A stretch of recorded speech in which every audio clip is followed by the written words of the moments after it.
last session, you guys made it to Plasaar. I'm going to lore dump for a second. That's my favorite part about being a DM.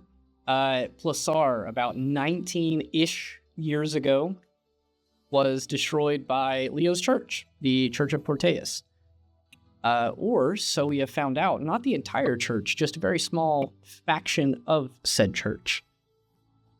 You guys visited the ruins of that city. You trekked across the desert. Gwen rode a giant purple worm and ate shit when she did it. But you guys made it, and you explored the ruins of Plasaar. You learned a couple things. First one, the city was not entirely destroyed. I say city. This was a kingdom. It was large. It wasn't entirely destroyed, but there was a straight shot from the southern gate up to like the central giant. We use the term mosque for a visual reference, but it was just a large temple at the center of the city. That straight shot from the south gate there was completely destroyed. Leo had a couple of small little visions, glimpsing into the past perhaps, where this city, which is recorded to have, always been in the sun, saw clouds and a storm devastating it. Houses were destroyed, flattened, neighborhoods demolished, completely vacant. Sand covers most of it now. Very little life there, save for the blizzard that Gwen found. You guys explored, and eventually you all discovered that there lies a set of underground catacombs isn't the right word, but caverns, tunnels, archives is what you guys found. Guarded by a sphinx, you guys spoke to her, and she said that she, still to this day, despite the fact that Plasaar is completely desolate and in ruin, guards the secrets there, which she has been instructed and still follows not to share those secrets unless you already have one half of it. So you guys, drawn there, looking for something. Marcel's sword, Jacques, was pointing him towards his sister. You didn't have the first piece of the clue, but once you get one, something's lying behind that door for you. And we'll pick up right after that with you guys exiting the catacombs, coming back up to the sort of giant temple with a couple of dead trees, dried up rivers. There are these tiled, sort of white and sandstone colored floor circling a large oasis that has long been dead at the center of this temple. The sun shines through. It's still just a little bit later, like midday. And you guys all convene together. Some of you frustrated from not getting answers, and some of you exhausted from travel and, fighting a giant purple worm. So I will leave it to you guys to tell me who is the first to act or say anything as you guys sort of slumber out of the downstairs area of this temple and begin preparing to leave.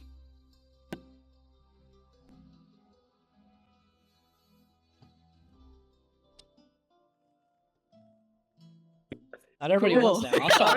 I'll start calling on you. All right, Marcel, you're up first. What do you want to do? For context, Juan has lost his voice, so he won't be talking, but he is here. He's still playing. We'll check the chat regularly, to see updates on that. And you guys, if I miss anything, let me know. Anyway, I do know a couple of things. There were a couple people I want to pick on and elaborate on some feelings from last session. First one, Juan, I don't even think you have to tell me. Marcel is frustrated that his sword is urging him and pulling him towards whatever was behind that door, yet he can't get it, and the sword's not going to help him get it. Jacques is being no help. He says he wants something, but will not, help you achieve it. So Marcel is a little bit frustrated. I'm going to move on to one half of a coin that I see here. Resaries, you grew up with your entire life sort of built around the fact that this kingdom was demolished by the Church of Corteus. Walking through the ruins of it now, can you let us peer into Resaries' mind? What's he thinking? What does his body language say? Give us a little bit of insight. No roll needed, please. We suck at those. But help us out. No, specifically, we suck against Ava with those. I think it's a mixture of just bottled up emotions that are finally leaking out. He grew up not really allowed to express his emotions because he had to take care of his siblings. But actually seeing the carnage for the first time, the anger is rising out, the hatred is leaking out, but also like a sense of loss, like mourning, sadness. So he's probably he'll slump down, realize it, and try to stand back up tall. But it's pretty obvious he's putting on a facade right now. And as much as Leo and him seem to have made things up, I think everyone could probably realize he's staying away from Leo a little bit more than even he did originally. Yeah, I will say the party you all see as you're exiting the staircase and getting back out into this main opening temple area. Resaries is walking around, his hands clenched tightly around his shield, which he's holding and probably hasn't put up the entire time. One hand around your sword at your waist. Just walking around. Every once in a while, we'll see him kind of stare off for a second and then lock back in, move around, putting himself almost on watch. The other side of this coin, Leo, this is the first time I think that you have ever firsthand seen anything like this. You grew up thinking your church was just the right thing to do. You were protecting people, you were helping people. And I'm not going to try to dissuade Leo away from those beliefs, but now seeing what people have been talking about this entire time, that your church was behind something as catastrophic as, and even seeing the visions of the attack, of people dying, of the city being stormed, pun intended. Please let us in on some insight onto Leo. How is he feeling and thinking? Man. Leo is lost, I think. His dad was here and helped destroy this whole place, and that's so sad. So I don't know, he's just lost, doesn't know which way to turn, doesn't know who to talk to. Yeah. I get it. I think right now, I'll help you elaborate on some words and you tell me if I'm right or wrong. But it's almost like the shock. If you watch a car crash and people are injured or dying and you're just in shock and not processing the full thing. The emotional weight of this situation has probably not set on Leo yet. The rest of you guys who are a little more separated from it can probably process this and be like, oh yeah, lots of people died. It's a part of history. It happened. It's bad. It was justified, whatever you think. But I think Leo still, it hasn't connected yet. It's so hard putting those pieces together that my literal family is the one who did this. They were here hurting people. It's just complete confusion. Or Leo's just literally lost, Marcel is saying in the chat. He just needs a map. He'll be fine. Who knows? That's exactly it. Good job, Marcel. With that, actually, you know what? I'm going to pick on Athera. You guys get back up to this temple. There's a little bead of silence as you guys all collect yourselves, come back as a group, and start deciding on what to do next. And the one thing I will point out is you guys separated when you got into the city, reconvened, and then Athera broke off to talk with that Sphinx, and none of you listened to that conversation. You decided to let it be private. So as you guys come back together and start formulating a plan, when are we leaving? Where are we going? I'm going to say a couple straight eyes kind of glance at Athera, maybe a little curious, wanting to know what secret she's hiding, as well as some glances at Ava, maybe from Ava. Because we still haven't figured out this whole scrying situation. So at this point, enough of me yapping. You guys are sitting here in the ruins of what once was the biggest temple in the world. The entire city was apparently the place where Plasaar was worshipped. Or not Plasaar, Paran. Sorry. All the words start to overlap. You're all sitting here, figuring out what to do next. Someone has to break the silence and speak up first.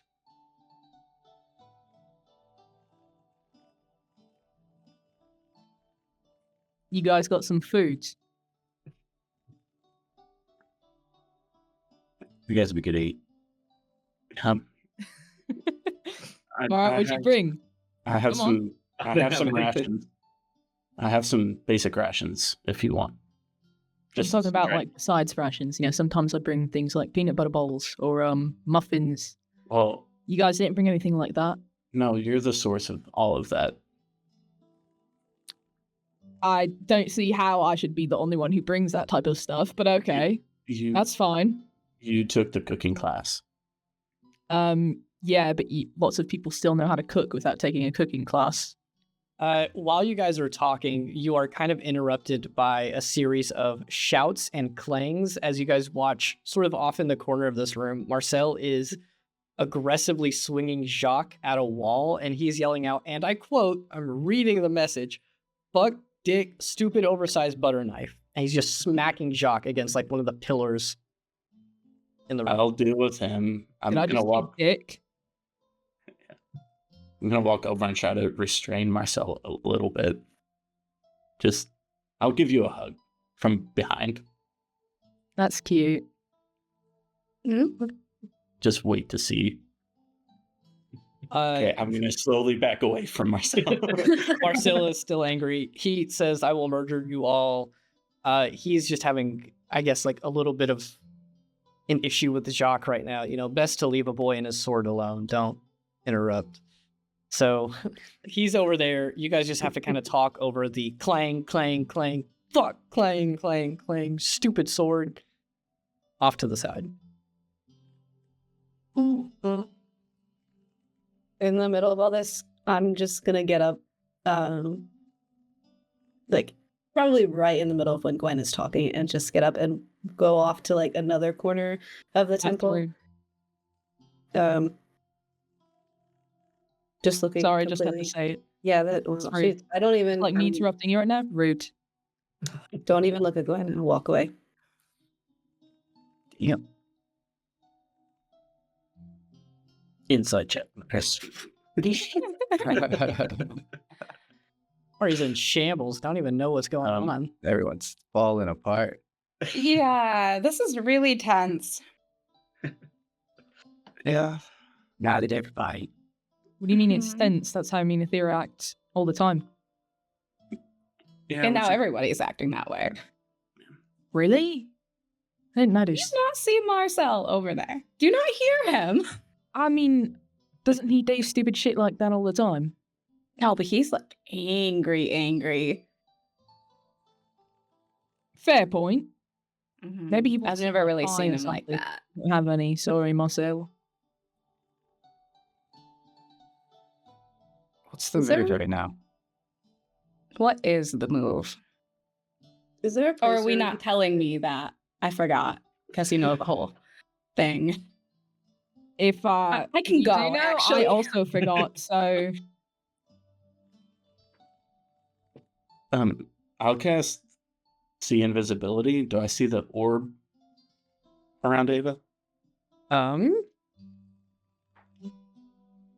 Ava, give me a wisdom saving throw. Oh, I got a 3. Cool. Yeah, you see it. I'm gonna leave. Ava, stay within eyesight. Me? Yeah, You've got Go. bad perception. I'm just gonna be over there, and I'm just gonna go. You start wandering through the temple that you guys are in. I'm going down the halls. I'm Going going down the far halls. away, so I can't hear them. I'm not hearing, not seeing. I will give you a little bit of information as you just wander, but do me a favor, pick left or right.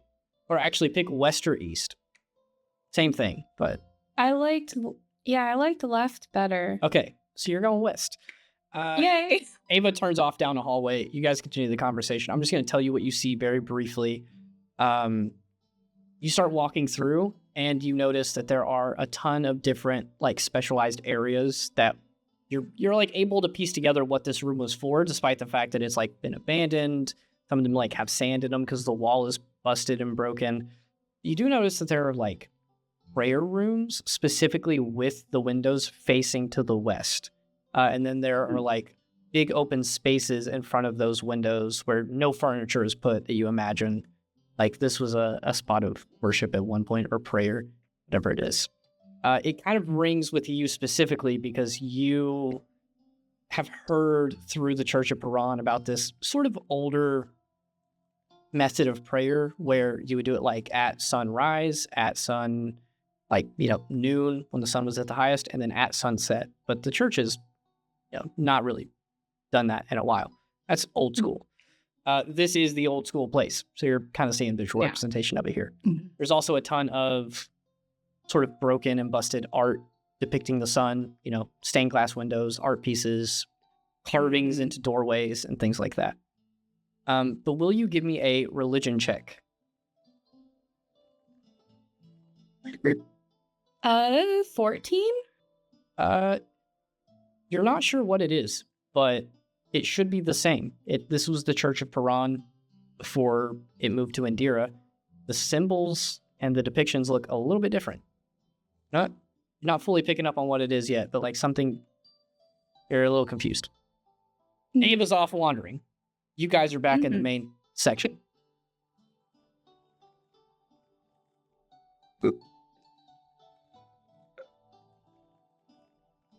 Do we want to stay here and not travel at night? Then leave tomorrow morning?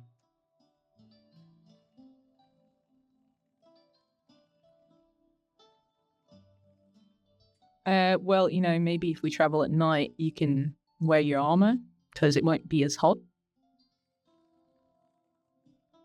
Yeah.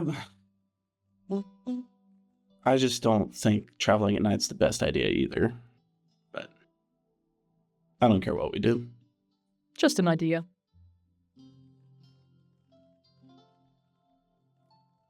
Lucian, you're smart. What do you think? I'd like to see Greyrun. Sort of see what we're actually building and walking towards. It's the closest city to this place, isn't it? So maybe there's some answers there. So you want to leave right now or in the morning? I don't think we're in any danger here, are we? We've got the walls on our side. So you want to leave now or in the morning? No, I reckon we just go now. I think we're good. Although, is that giant worm still around? Probably. Do you reckon it can go under mountains? I have no clue. I think we're good to go now. Start. He only slept like 10 hours ago, didn't we? So I think we're good for another 6 hours. All right. Anyone else have any other opinions on what to do? Or... Let's get the fuck out of here. All right.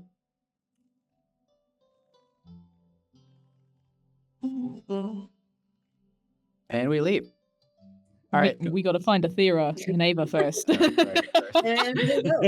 I mean, That's fine. they're all in different parts of the building, and this building is like pretty big, but again, most of it has been like destroyed and broken. So like half the rooms you really can't even get into, or they just don't exist anymore. So within the span of 5 minutes, you guys walk around some of the halls and easily, find Ava, Athera, and Marcel was still in the same room. But you collect everybody up, ready to leave, and you guys start trotting south down that sort of open path through the city. as you walk, again, there is the occasional stone or board that kind of sticks up from the ground from the rubble of all these houses and the sand that's covered it. But you exit. The sun is pretty high in the sky. It is very, very warm and hot. Yes. Was there any more shadows that were moving? No. Whatever. Why You sure you weren't drunk or something when that happened, man? I'm not letting it go. I'm going to let it be a mystery. It's probably close to about 2 o'clock right now. You guys exit the city. You know, it takes you almost 20 minutes to walk from the center down to the gate. And you guys start trotting off south. Eventually, you guys bump into the sort of coastline that is near Plasaar. It's just a couple of miles away, but it's not directly up against it. And you guys follow it down, and it's not that long until you actually find Greyrun. Your trip is full of sweat. You're a little exhausted. You guys are probably, needing a little bit of water, but it is not that long of a walk. It's probably about 2 hours until you guys hit the familiar site of Talanch's hometown. So you look around, you see kind of the same situation, just on a much smaller scale. It was a small city, no wall. Some of the houses still stand, just abandoned. A couple of them are fully demolished, and then a lot of them have just been worn to time. So, some of the walls have caved in, some pieces of them broken, etc., etc.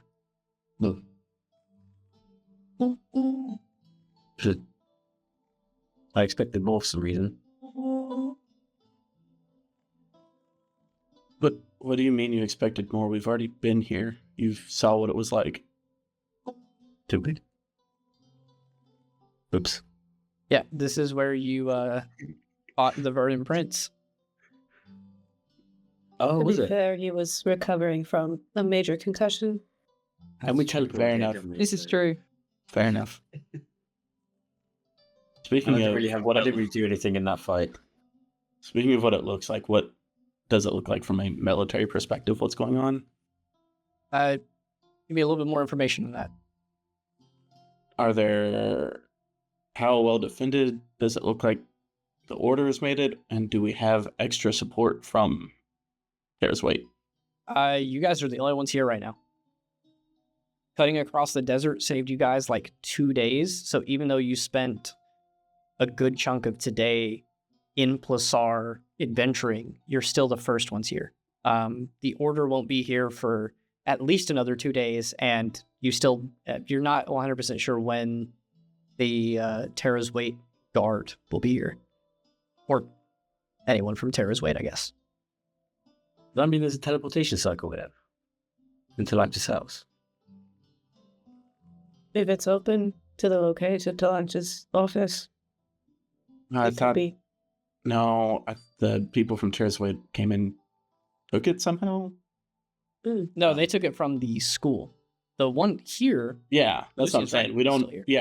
Yeah. I meant we don't know if we can go to Launch's office. Yeah. You're right. Oh, they took it from Talanch's office, so we can't travel from here. No, the one here still works. We don't know if the one on the other end that we're trying to go to works or not. Marcel, do you think it's up and running yet? Looks at the chat. If we try and go through the teleportation cycle, will we just end up in the nether or something? No, it'll either teleport you to the circle or nothing will happen. But I will also throw out one more issue that you guys didn't really plan for, and that is that you don't have the material components to use the teleportation circle. You got those from the school every single time. What do you need? What's the components? I mean, I can look it up and make them up on the spot. You really put me in the spotlight here, Jambo. Rudy, you take 2d12 psychic damage because I said so. No, it's I mean, most spell components have some sort of like value to them. This one is like crushed up, like topaz. It's like topaz dust, a little bit of something to like set it on fire, and then it consumes it.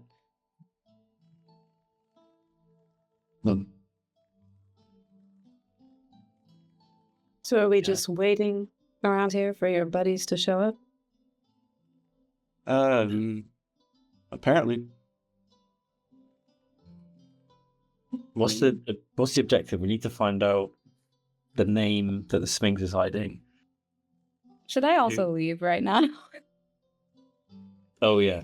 I don't, Can you I still don't see it? know. I'm a little paranoid. It shouldn't last that long. It shouldn't last that long. Yeah, but I'll- like they could do it again and again and again I'll and again. recast. I'll recast the invisibility.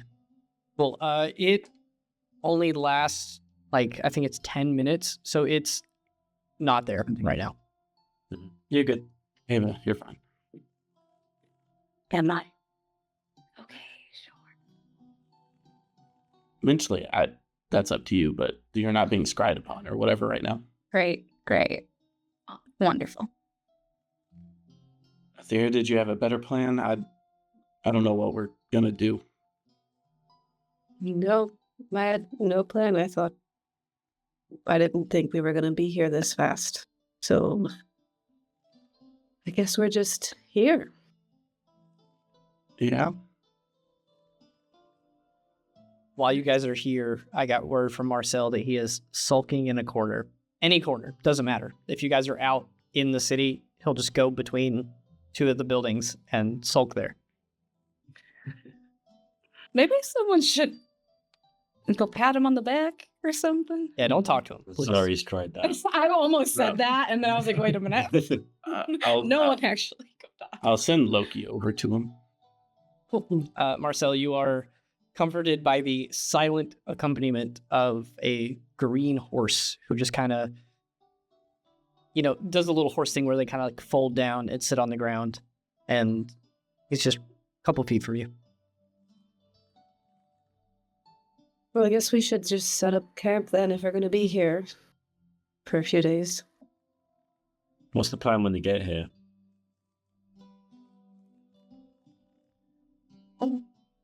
Aren't they just building? Building, getting ready for a fight. We're just Yes. waiting for the fight. If it's coming, I don't know. I don't know if we know exactly what all information whoever was spying on Ava has. I don't know if Leo realizes that if they have information on my family, they probably have information on his, so they may not be marching here. Maybe marching to Stonewall. That never occurred to me. Yeah, I realize a lot of things don't occur to you. Okay, guys. Yeah, Relax. there's a lot of shit going on. Resaries. There is. All right, guys, we don't need to be hostile right now. We can tone it down a bit, yeah? Let's just set up camp. All right. Then we're just gonna wait. What do you want to do, Lucian? Do some research, anything. You are the one that does the research, so why don't you go do it? I can't in the middle of the desert. You can go look around. Don't you have like books you can study or something? Yeah. Not on this. Did I take any books from there? Did you take any books? If there were books, I would have taken them. From Plasaar? I didn't think no. there was any. No, The only books you would have on you are the ones that you brought with you from the school. He did copy some from our library. Yeah. So you could just kind of brush up on your history, I guess. Sure, I'll do that. Just sit down, get a book up. Yeah, if you have a pointed question, just let me know, and I'll tell you if you have it. I've 'Cause, written that name down. I know the last letter with Dina. What was the first one? The one with the letter missing? it was SAC, missing letter A. AC, missing letter. I'll look into that. See if I can find anything. I'm not going to find it, but at least you would try. You scan the books. we know that there's no result there, but you read them nonetheless. Yeah, correct. The rest of you guys, Marcel wanders off trying to look for another underground secret dungeon. I'll let you roll an investigation check, and if you hit a nat 30, I'll let it work. Whoa. Roll 100. Look, he's just we following him around, sometimes like checking in, telling me where he's at, Yeah. just to make sure he doesn't wander off. Yeah, he doesn't leave the city, but Marcel goes and looks around, departs from the group, needs some alone time, gotta cool off. The rest of you guys, you're setting up camp. Tell me what that means. Are you outside building a fire out of some of the like broken pieces of houses? Are you finding a house that looks decent enough to like sleep indoors? I'm gonna turn to Resaries and say, why don't we go look and see if we can find a house that everyone can stay in? Sure, that sounds fine. I'm just gonna start walking. Sure. To Finland. I'm gonna say no roll needed. A couple of minutes go by, and you guys find a, modest sized house that would not fit like a family of 7, but all 7 of you can sleep in here. You just throw your bedrolls down. There's space for all of you, even a little bit of space for privacy. There's a couple walls, and the doors are still mostly functioning. While we're like walking, and it's just the two of us, I'm gonna go. You know a lot about the gods, right? So you study that. Sure. I know a lot about the churches, and I know a lot about the stories of the gods. Did you have something in mind? Well, I was kind of like curious about Plasaar. They would have worshipped Quran. Yeah. Did you get a look? Plasaar was the capital of the Piran Church. That makes sense. Did you get a look at some of those drawings that were everywhere? I saw the one that was identical to the Sabrine mission, Piranum. Was that the golden guy? The blue guy that turned golden. Yeah. So what's up with that?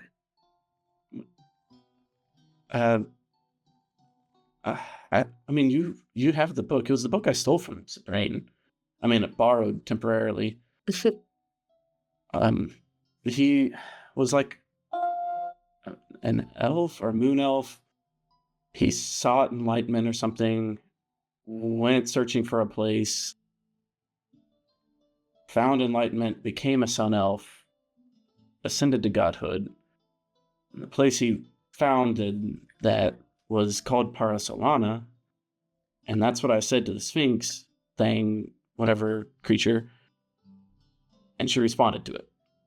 So I don't know how Parasolana could be on this side of the ocean between us and Sabrine, but it seemed like she thought it was here. So wait, Parasolana is the place that he created? I don't know if he created it. It was supposed to be like an oasis type place. He either found it and that's where he had enlightenment, or he created like the environment, the city, the establishment. I want to ask the biggest favor of you guys. And it is to allow me to make the slightest, not even change, but addition of what you heard the Sphinx say. Resaries, you specifically mentioned Parasolana to the Sphinx. When the Sphinx responded, I would like to add, and this is bad DMing, I should have just rolled with it, but I realized my mistake later. The Sphinx would have added that something along the lines of, you were incredibly wise to think so, but you have not found it yet.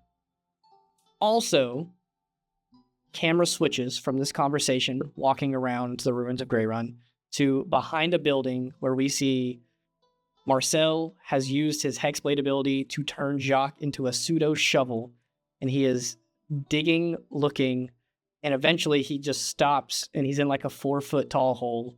And he looks around and he just says, "Another hole I dug for myself." And then he just sits in it and stays there for a minute. And we go back to you guys. So with that slight addition, I'm sorry to have to like retcon it, but I did not mention it in the moment. But the Sphinx would have said you were like, it's impressive that you're making this connection, but you haven't found it yet. So that wasn't a sign or whatever. Yeah. So I don't know where that is, but that Sphinx is connected to ancient things. So was Paran from here? And then he went somewhere. Paran or Paranum? There's what? Paran is a really old god. Paranum is like the younger version. From what I can tell, seems like the Church of Paran allowed worship of both while they're at Plasaar. Now that they're in Dira, they all of a sudden don't allow worship of Paranum anymore. You just hear I whisper something in, it sounds like Elvish, but not quite. And it Gesundheit. It's like the equivalent of if someone starts speaking Shakespearean. Like that's the. and it loosely would be like, these people, idiots, so many gods, what the can't. I almost got some of that. What? So there's two of them, okay. But one of them went somewhere that nobody knows about, and he came back with power that nobody understands. Sure. Is that what? That sounds about right. And then his city was attacked by another god. I don't know about that one. Are you talking about Plasaar? Yeah, the city we were just at. This big old lightning bolts right down the center. Yes. Okay. If you're trying to let me make these connections, I'm not sure we have all the pieces. Personally, I think the Sword of Corteas may have been influenced by Verameth, the demon force thingy. Correct. But I can't prove that. I just hope that that's the case so that I can kind of have hatred towards them. Any chance Leo knows anything more? Leo is probably hopeless when it comes to this information. I'll say this is the point where you guys like you find the house that you could use, so you guys can either plop down on like the stairs that lead up to the door, or you can go back and find the rest of the party. And I can't figure this all out. We can't figure this all out. Let's just get everyone to have this. Go. I mean, Aethera, you speak Druidic, me? you know what he's saying. Not me. And he's back. Zach, you cut out after saying you should get everybody together. Yeah, we can't figure this out on our own. Lucian's smarter than either of us. Leo hopefully has information we don't have. Ava probably has information we don't have. We just got to convince her to say it. Marcel probably is getting himself into trouble, and Gwen is probably encouraging that. So we should probably get everything. Speaking of Marcel, we'll adjust the camera again. Hey, Leo, will you please tell me what setting you and Marcel are in right now and describe the scene? Marcel was sitting in this hole, and you like wandered up and sort of stumbled on it. What's y'all's conversation look like? I see you having it in the chat. Tell everybody. So, I guess Leo has just walked up on Marcel, and he asked me how I was holding up, and I didn't say anything. I just kind of shook my head. And then Marcel says, well, I'm not doing good either. Feel like I failed my life already. And then I told him, you're not failing, Marcel. You've already done so much good. Unless you have any opposition, we'll say that like the remainder of y'all's time is kind of sitting there in like quiet solidarity. like you sort of understand each other. You're both a little not high strung, but not in your right place. Like you're not feeling incredibly sure of yourself right now. It's just kind of beat after beat after beat, and as soon as you start picking up, you get knocked back down again. You guys kind of sit there and just appreciate each other's presence. You know, bros being bros. So at that point, Resaries and Etheria, you guys just want to gather everybody up. Yeah, I think noticeably, like, once you say that, Resaries, I turn around and I usually hold my emotions to the point that you can't tell, but like without a roll, I am the like most slightly frustrated and irritated and visibly showing it, and just kind of march off to go get the others. When we get there, and I'll be like, Gwen, Ava, Lucian, we've found a place and it's over there and you can take your stuff and it's this direction. Resaries, Alright. you find Leo and Marcel, tell them the same thing. Unless you guys say otherwise, you all come into this house. It's, again, moderately sized. The walls are still up, so you're protected from the elements. Even if, like, some sand blows through, you'll be fine. You guys set up, throw out your bedrolls, and you still have a little bit of light left. The sun is touching the horizon, but it should be dark within the next hour or so. I'm going to go to Abe and say, I want to try something. Just sit near me, and I'll cast Detect Magic. Oops.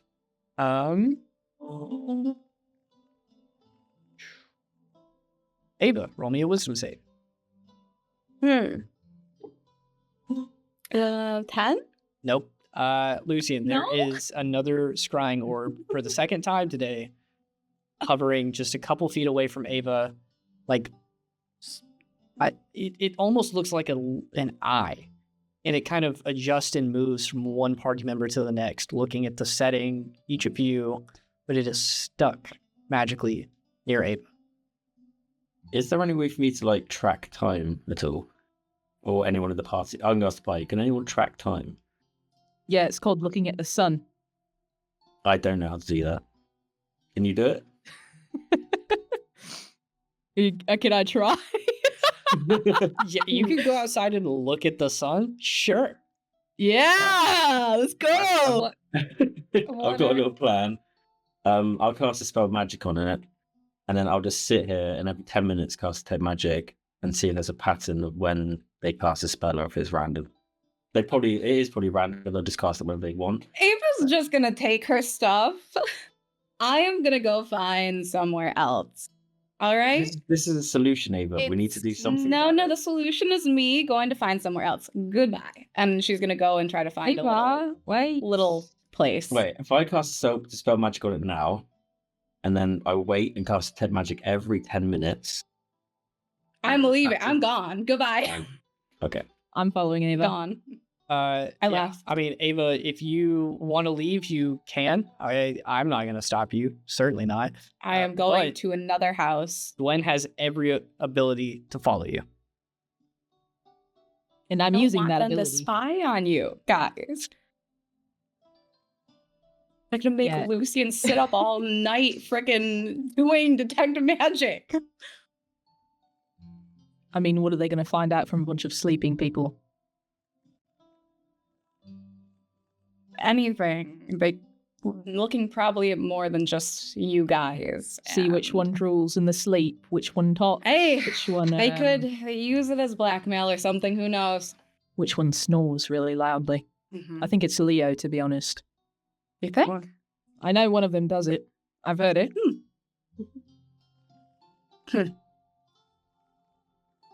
It's just safer if I'm not around right now.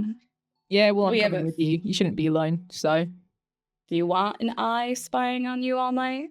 I Does that make you feel comfortable? Because it makes me uncomfortable. Well, yeah, I'm sure if it was following me all the time, it'd make me a little bit uncomfortable. I don't really care. I'm just going to sleep. Like, there's nothing wrong with that. If some weirdo wants to watch us sleep, then go ahead. Yeah, it's weird, isn't it? It's super weird. I mean, at least it's not like Billy Castor. At least I hope. we still don't know that either. Yeah, but whatever. I'm going to go and find them and just say, Ava, I'm going to leave you for 2 secs, but I have some more information. This spell costs 1,000 gold every time they cast it. So whoever is casting the spell is very rich. Oh yeah. Okay. That definitely. Hey. Can I make a correction? Lucian, you would absolutely know this. The components for scrying do include, in standard D&D, 1,000 gold piece focus, but it does not consume. It doesn't consume it. So focus. They need the money to get that expensive ass item, like a crystal ball or a silver mirror or something. And in our economy, it's less than 1,000 gold. It'd be closer to like 350 if I just put a number to it right now. But it does not cost it every time they cast it, but they have to like get over that financial hurdle and have the materials in order to cast it at all. So gotcha. I'll take that back. Yeah, slight correction. You still can tell Ava, like, hey, this, not just every person can cast this. It's advanced magic and it costs money. Like, it is. Mm-hmm. Yeah. I don't know. Wizards have money, all right? It could still be Billy. Luke. I don't have much. You have so much money. What are you talking about? Yeah, you're a wizard. You're rich. Everyone knows that. Wait, by extension, don't you? They gave you a jewel-encrusted bowl when you just asked for it before. Free. Yeah. Anyways, did you get a message back? Nah. No. How long does it take? Normally instant. They're ignoring you. Or me. Is that what's happening? I mean, it's a random man's voice in their head. They're probably not going to answer, are they? But you said or he fucked up. He could have fucked up. He could have sent it to like some random ass person. I don't know. Would I Lucian, know is that true? Or not? Would I know that I could fuck up? With you not knowing her personally and only having like the description and the name, it's possible. It's possible. I don't leave. That's crazy. You just drop and leave, mate. Come on. It's probably best I don't sleep with all of them, yeah. It's just sleeping anyways. I'll be fine, Gwen, if you want to go with them. Nah, I'm coming with you. We're just sleeping. Yep, it's just sleeping. Right. Nothing weird. Is fear okay? Nothing weird. It is weird because we're being watched. Ooh, maybe we should. Never mind. I'm not going to say what I was going to say. But no, what? No, rewind. What are you going to say, Ava? Nothing. Hey, nothing. No, go back. What was that? We're being watched. We could make them uncomfortable too. No, I really would like to know what you wanted to say, real quick. Can I insight check this? Nothing. I'm going. Insight check. I'm asking Danny. Can I insight check that? Okay, surely. That slipped. Okay. When you think about it, sure, he is the one spying on you, so. This is true. You gotta describe it to me. I'm just saying. Anyway, moving on. You guys get back. You set up all of your bedrolls. Ava, you guys go back to the house, right? It's just sleeping. We're just sleeping. Hopefully, we're just sleeping. Are there any other conversations that unfold? Resaries and Aethera, you guys mentioned bringing this thing to the group. Is that a now thing? Is that a later thing? It's still relatively early. It's only about like 8 or 9 p.m. that you guys are kind of winding down. So still some time to talk if you want, or we can just cameras out for the day, pick up tomorrow. I think I would probably come and sit next to Leo. Strike up a conversation. One, I toss you a ration because I'm guessing you probably didn't bring one. And then I'll just be like, how's everything going? All right. Don't lie. Well,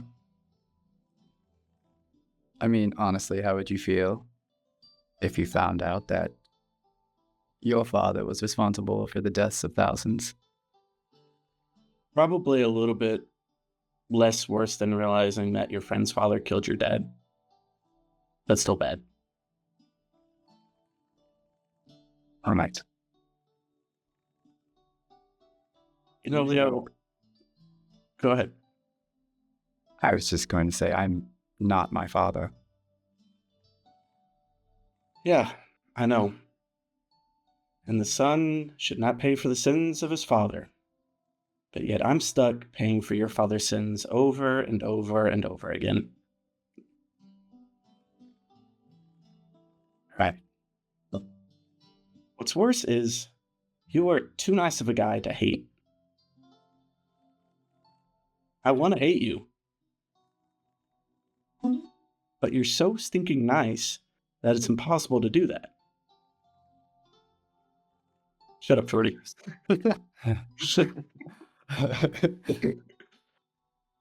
I'm just saying, you guys are in this moderate-sized house. I'm assuming everyone hears this. Unless I'm you not want to being speak. quiet. Yeah, no, I'm not being quiet about it. Anybody's over the table. Anybody's allowed to pop in whenever they want. Everyone except me and Ava. Yeah. They're in a different room. Wink, wink. What? It's a completely different house, man. No, y'all went back. I just asked Ava. Did we? Yeah. My bad. My bad. So funny. Anyway, Resaries just said he loves Leo. That's what happened. Continue. Not even. Be back now. Cute. That's all I had. Leo, look. Not only did your dad burden my village to the ground, I spent my entire life hoping to get Balgroth's attention, only to realize that after close to 20 years, he showed more emotion to you in the 3 seconds after he heard your last name than he did in the 20 years raising me. In the 20 years he raised me, the only emotion he showed me is at best disdain and at worst disgust because I reminded him of his greatest failure. So not only did your father take my family away, your uncle rejected me from his. But you're not your father, I get it. But it's the fact that you don't think from other people's perspectives is what's annoying. What makes you think that I don't? Where have you shown that you do?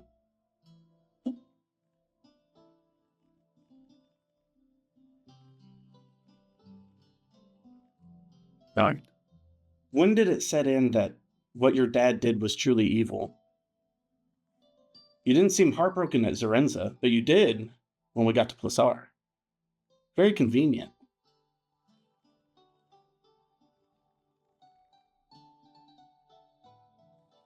Look, I'm gonna protect you no matter what. So my question is, are you gonna join your dad or are you gonna fight your dad? And I don't mean kill him, I mean oppose his ideology. I know you're not gonna kill anybody.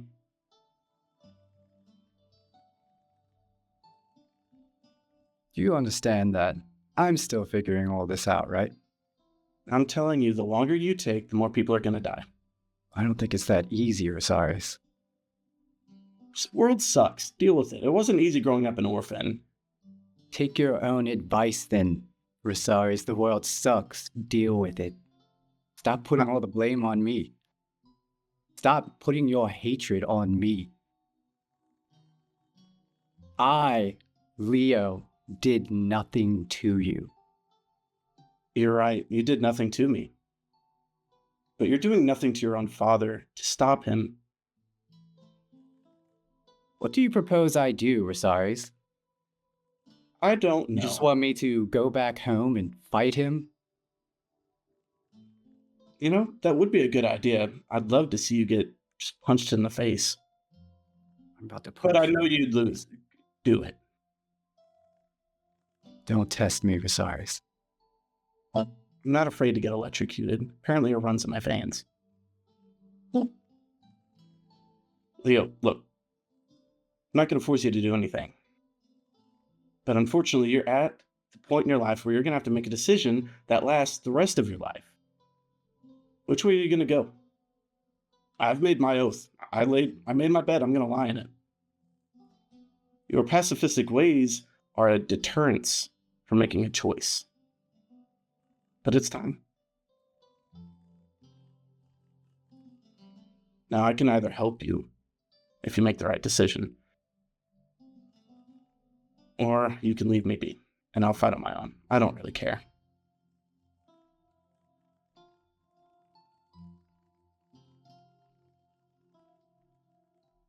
I'll leave this coin and go to different rooms. Lucian's just in there reading the entire time, just like puts the book over his face and backs out of the room. But just Has a you little go bit to of the kitchen. popcorn in his mouth. Yeah. Leo, look. If you want help, if you're worried about going back home and fighting for what's right, ask for help.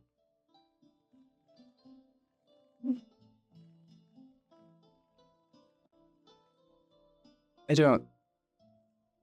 You know, you're sitting here talking about putting myself in a different perspective and yada, yada, yada. But you're not taking your own advice again. And how is that? Put yourself in my shoes. And stand up to your father figure, right? Like I've been trying to do to your uncle. Been telling him we need to be out in the open. I'm telling him we need to openly oppose the Church of Paran, and he's been hiding in the mountain next to my burned village, hiding from his responsibility.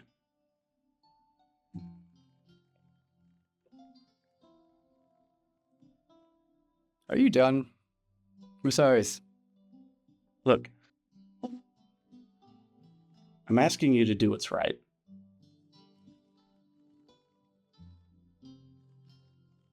You don't have to fight anybody. I'll do the fighting. You still have a long way to go before you're any good at it, by the way.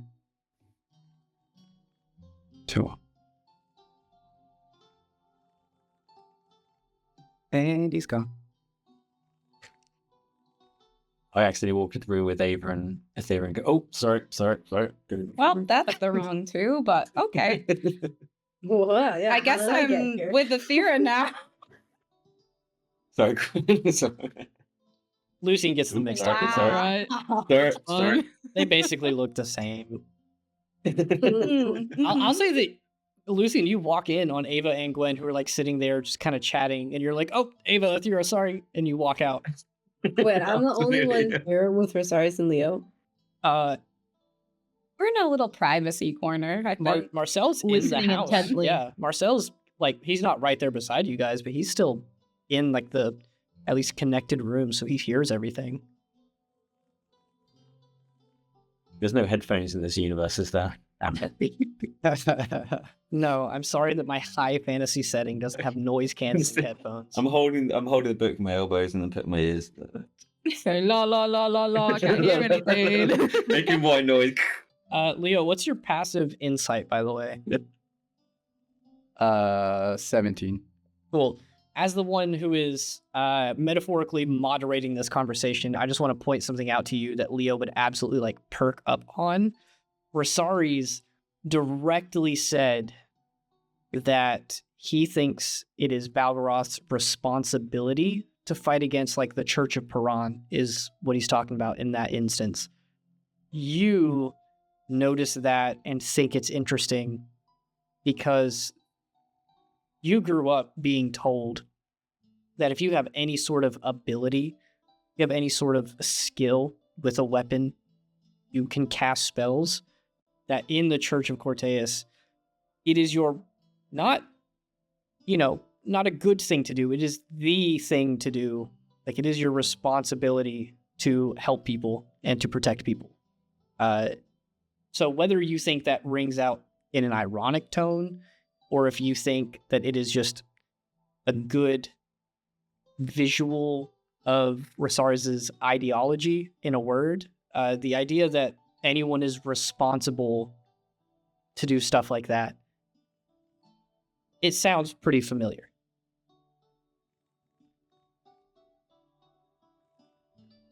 Oh, you sound like a Cortean. I sound like what a Cortean should be. what any church member should be. I'm asking you to make sure that your church follows its own guidelines. I'm not opposed to the gods or to any of the churches. I'm opposed to the abuse of the power that they are given.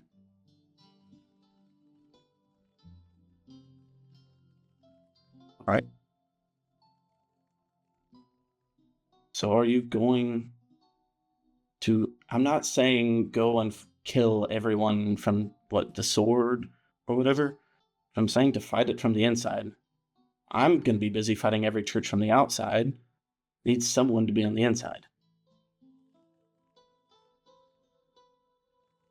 I need to talk to my brother first. You make it sound so easy, Resaries, and I get it. I get where you're coming from. I do. But there's still some things that need to be, I guess, hashed out in my head before I can make a move.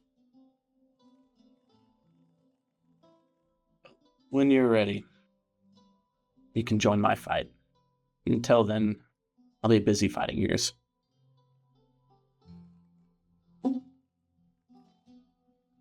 Got it. Do what you will. I get up and toss you another ration and head to a different corner. And with that, you guys all lay out your bedrolls, get ready to sleep for the night. I mean, if y'all have anything else that happens over the night, any other conversations that need to be have, speak now or forever hold your peace. But if not, we're rolling over to the morning. I'm just gonna do some maintenance on my equipment and my shield and everything. Right. Saris is over there tinkering with his gear. Nothing out of the ordinary.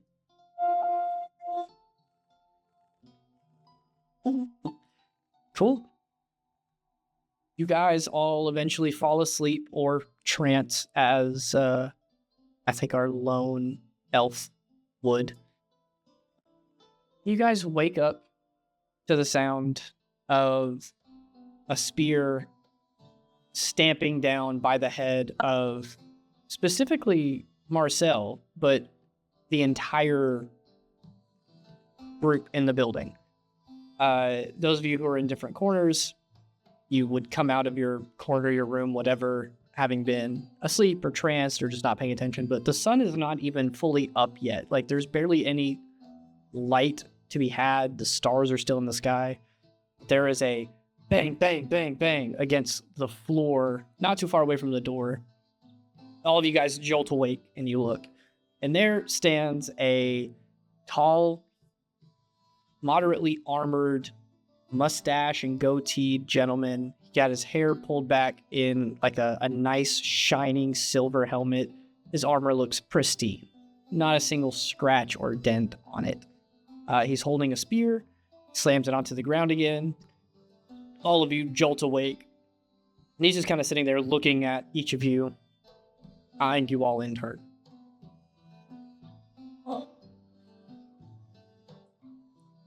Excuse me, sir. We were sleeping. I say as I poke my head out from the room I was in. Well, that's enough of that. I think it's about time you guys get up and out of here. It is no longer your city. Whose city is it now exactly? Well, Greyrun is officially under the order of Terra's weight, so unless you have any business here, I have to ask you to leave. I'm going to point at Juan. Myself, sorry. I was like, Who the fuck is Juan? Wizard levels up and just hits interdimensional magic. You guys see Marcel there, who kind of just doesn't respond to the situation. Marcel, you knew who this was from the minute that you jolted awake and saw him. He takes off his helmet with one hand and sort of gives you a bow. He says, "Right, well, I'm in no position to ask a prince of my own to leave. But orders from the city and from the great city, both to clear out, evacuate, and we have scouts who are going to inspect every square inch of the town before we start remodeling. So, it's best that you guys be back on the way to your school.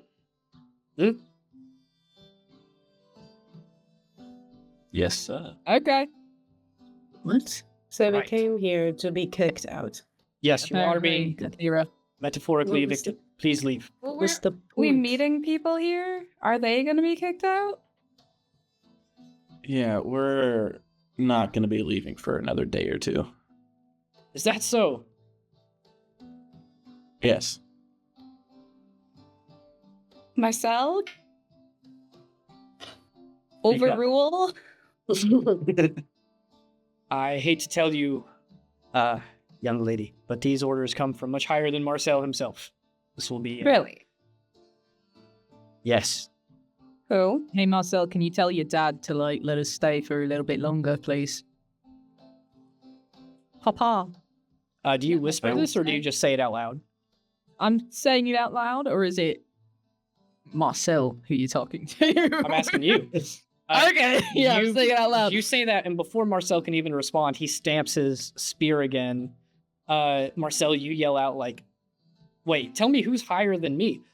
And he says, well, things went through with your father. Of course, the, House Antioch has a lot of power, but, Terra's weight is an extension of Valenrun. So, I hate to tell you, but, things are being settled with Terra's weight's help, of course, but this will be not a property of Terra's weight, but Valenrun is a single unanimous body that works together. You would know that best of all, Marcel, wouldn't you? Marcel is like losing it over in the... he is yelling out, and I quote, fuck with 3 exclamation points, fuck with 3 exclamation points, fuck with 3 exclamation points. Losing it. He slams his spear down again, loud this time, causing you all to sort of stop the conversation, and he says, here's the thing. Before any people start moving in here, we have our scouts who are going to go through and make sure there's no traps, make sure that this place is safe, and set up our defenses, right? We need wards, we need protection, so the Armage will be the first to occupy, and then after that, we will start hosting people. Shouldn't take us too long. If you have guests who are on the way already, we have been told that one of the stipulations was Terra's weight was going to act as a refuge. I see that Valenrun has started accepting the likes of half-elves, and he kind of scans the group, his eyes narrowing a little bit.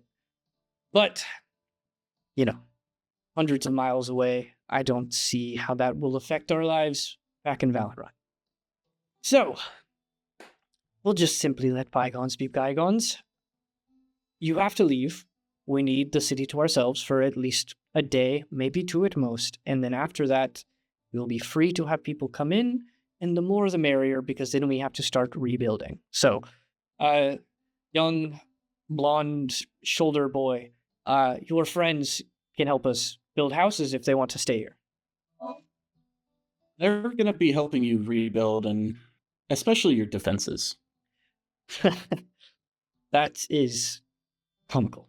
I appreciate your sense of humor. Now, if you would, any motions to the door? Guys, I think we need to do research, and if Ava is being watched, I don't think it's best that they see us setting up defenses and scanning the city. If they are Say coming, that having out us loud. away, I am, yeah. If we're in this city and someone's watching us, we don't want to be here. The safest place to be is Zero Limus. Yeah, I'm watching Ava, by the way. I'm the one watching her with my dragonborn eyeballs. Big. Can we at least get like dragonborn 5 eyes. minutes because, it takes me a little bit to wake up. Right. We gotta get dressed and stuff. Well, do you know where In the my teleportation PJs. circle is? Yeah. Maybe. Do you have any components? Yes, of course. We brought enough to satisfy our needs and then some, just in case. Sweet. Now, if you would, you can have your 5 minutes on your way to the circle.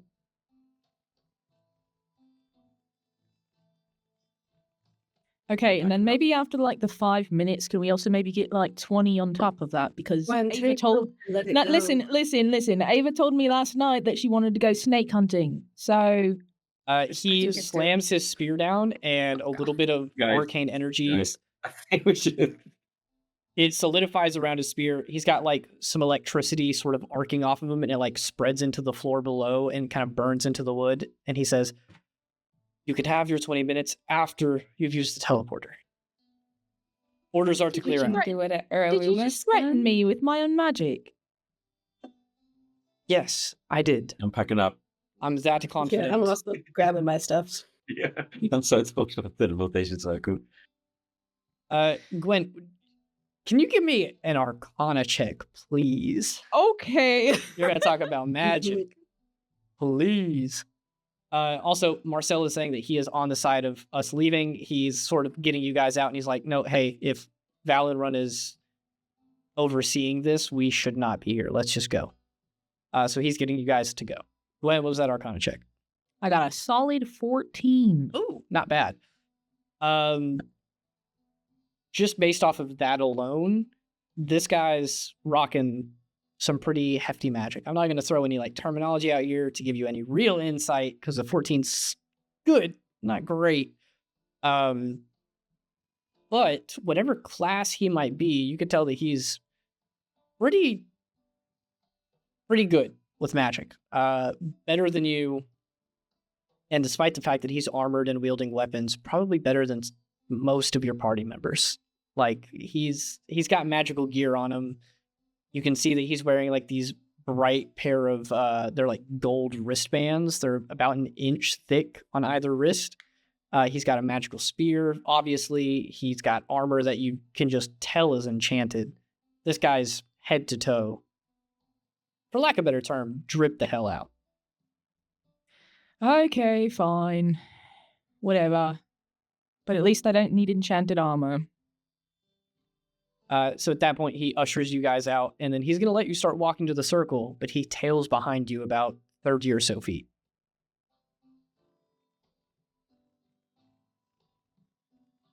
So does anyone know where the circle is taking us? I assume Erlumis? I hope so. But I'm didn't they assuming use the not. circle to get here? It's probably Valorun, if I had to guess. Hey, what was your name, soldier person? Where is this taking us? He yells back at you, and he says, Colonel Leomond is my name. It's taking you to, as of right now, Terra's What? Weight. I do not like to repeat myself, young lady. I couldn't understand you. I'm Yes. sorry. He said Colonel Leomond, but he is... Colonel Yeah. Leomond. Oh, okay. That's Yeah. what I didn't understand. Sorry. I'll say that like Ava did have a little bit of a like, wait, sorry, he's 30 feet away. You're like, can you say it again? And Yeah. he's a dick. He says no, and he says, no, this is taking you to Terra's Weight. As of right now, House Antioch currently holds the teleportation circle, but once things are set up and solidified, it will be not connected to Terra's Weight, but somewhere more controllable by Valorun. Right. Okay, we're going to your home, Marcel. Yay. All right, Leo. Leo, you said you'd do this for me. All right. Before we go, I want to see if I can turn this. Yep. I want to see if I can turn the sand into glass. You know, let's do it. All right. Let's do it. I'm gonna use my breath weapon on the ground. Cool. I'll have you roll damage just to see like how much glass is formed. Okay, where the fuck is my breath? Oh shit. Okay, I got 8. Cool. You breathe your lightning out however you want to. You can describe it if you want. And it hits the ground and it kind of like pierces into the sand a little bit, and almost like a jagged spiral is pushed down into the sand, and like a puff of it comes up, and you're able to see it like go down a foot and a half or so to the sand. And then a little bit of it splashes up, making almost like a bowl shape at the top. As soon as you do that, this guy immediately, you hear his armor moving, and he jumps into a stance, clings his spear like against his arm, and it just lights up with electricity. And he is sitting there holding his arm up to you, magic coming off of him. He just says, "Hey, any more mishaps like that, and you won't be going home in the teleporter." So can I like touch the sand and see if it made any glass? It did, yeah. That's what I just described. Okay. I don't know. You just said bowl, and I got a little confused. No, like the shape of the glass is that spiral, and then like almost the pseudo bowl shape at the top of it. All right, I'm gonna pick that up and take it with me. Cool. What do you mean mishap? I was just making glass. Can you roll me a wisdom save? Cool. Oh god, I'm scared. I got a 5. Cool. You pick up the glass and you're holding it, and your entire body goes rigid. All of your muscles tense up, and you are stuck in place for a second. This guy walks up to you, puts the tip of his spear right underneath your chin, and he says, "This is not your property. We defend it. No acting up, or I have to use desperate, violent measures to make sure that this place is kept safe." Understood. I'm going to take that as a yes, because you really don't have another option. And he drops the spell on you, hold person dissipates, and you kind of like rest back on the ground. Since when do you own sand? Jeez. As you sort of rest back and begin to turn around, he uses like the butt of his spear to like gently nudge you forward. And now he's walking about 10 feet behind you guys. It was cool, Gwen. Thank you. Anyways, I did it, Leo. Look at this piece right here. We're taking it home, right? Yeah, we could use it. Is as that like allowed? I'm saying it's allowed. I made it myself. All right. That guy is. I'd be careful. I could use it as a You might. fruit ball or something. I don't know. I like it. Thank you, Leo. I knew you could do it the whole time. Did you? Now, Okay. Well, thanks for the false sense of can't think of the word. Common's hard sometimes, but you know what I'm trying to say. I got you. I'm here for you. As you guys approach what used to be Talanch's house, the teleportation circle has been excavated, removed from the ground, and brought up out into that sort of plaza area where you guys fought the Verdant Prince. Still, right now, the remnants of vines and grass and flowers are still there. Around that central area, you guys have, I think, some permanent flora that is kind of stuck there, and it's slowly spreading. It did like die and dissipate, but now it is regrowing since you guys have last been here. The teleportation circle is brought up there, and as you guys approach, Colonel Leomond takes a little satchel that he has, just a little leather bag that's tied with a ribbon at the top. And he tosses it to Marcel and he says, "Right here, I assume you know how to use it. You guys from the school all have your, fancy tricks that not everybody should be keen to, but as of right now, this is none of my business.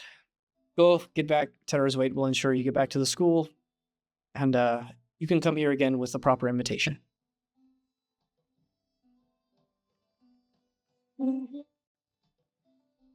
All right, then. To say it on stream, as you guys are like getting the bag and getting ready, Marcel does whisper over to, whoever's closest to him. But he specifically tells Ava, like, the worst part about this to Resaries and Ava, I'm assuming, is that you guys have no chance in winning this guy over. Their thick skulls are not fans of half-elves. So he walks away, giving you guys a little bit of space, but he is no further than 45 feet at any time. Eye contact, looking at you guys. You're at the teleportation circle. There's a small basin set on the ground, like right on this circle. The stone is still the same, engraved with that like dormant purple sort of, not even paint, but just etchings into the stone. And Marcel, you give the bag to Lucian. I'll start repairing it. Another second saying, Resaries, we've created an oasis here. We're the Piranha Solanum. There was an attempt there, Lucian. I appreciate that. The Para Solana. Parasolana. There we go. You've read a few books.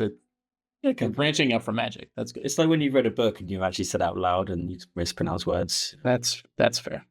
I couldn't pronounce half of the spells you use, so that's fair enough. He also had a really bad concussion. Remember that. Yeah. How long are we going to allow that to be an excuse, though? I mean, all the spells are like sleep. And He might have like it's not that- permanent brain damage. I don't know. Yeah, I think I do. That's a Leo question. Lucian, you sort of kneel down to start prepping the materials in the bowl. And like I said, it's like topaz powder, a little bit of like this flammable, leafy substance, and then a couple other small components in the mix. As you do, you guys notice, keeping your eyes out, that there are probably half a dozen to 10 other guards, maybe not as fully decked out as Leomond, but some other scouts who are walking around the city. None of them are right here, but they're all moving out, checking houses, and a couple of them have even like staked their spears into the ground away from the circle. That being said, Lucian, you have the spell ready. You can send the first groups through. You guys will have to go in 2 separate groups.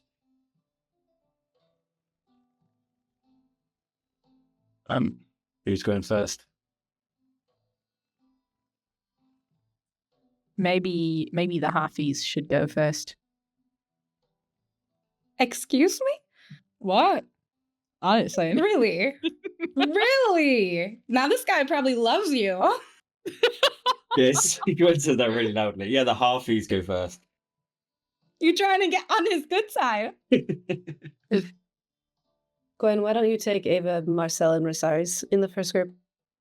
Okay. You don't want to be with the halfies. I was joking. Come on. But anyways, right before we TP, I'm gonna look at the guy who, froze me, whatever the fuck. Like right before we go through the teleport. You look down at Lucy and you're like, hey, as soon as I start talking, you have 5 seconds. I was gonna be like, what a fucking dickhead. Gwen, you yell that out and you look down at Lucy and you're like, hurry, no. Oh, hey, Lucy, and you're already in the No, process. I'll wait, Ashley, I'll wait. Just hold it for a little bit too long. No.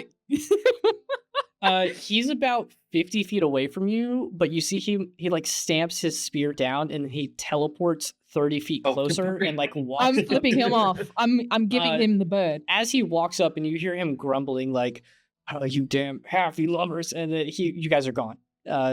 Teleport out. He glares down at you, Lucia, and he said, you'd think you know your place in this society by now. Yeah, Helping them. Yeah, sorry, man. No, I'm talking to you. Yeah, but we're like, we're cool, right? We're cool. Elves, humans, He We know glares at this. you with a I'm just ferocity. preparing this. Yeah, I'm just preparing the thing aside. completely unmatched. He does not move from the spot, but he just looks at you the entire time. And he just says, I cannot wait for you and your like to be out of here so that I can reject your request to visit in the near future.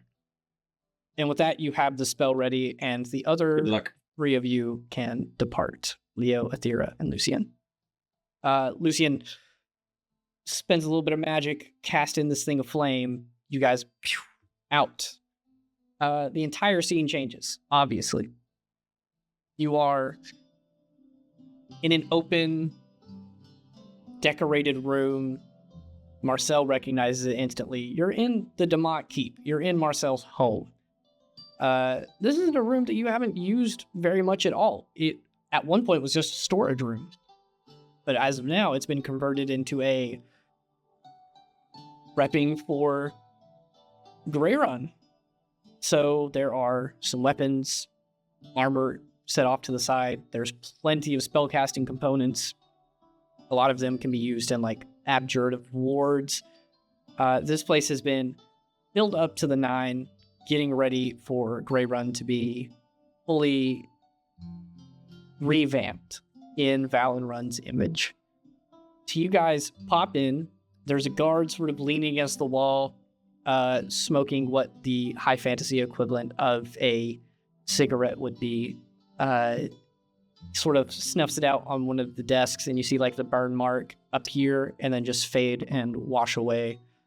And a younger looking guy, maybe in his late 20s, looks at you guys and he just says, "Hey, how's the lieutenant? A lot of fun, right?" Yeah, really understanding of other people's cultures. Yeah, he's a special one.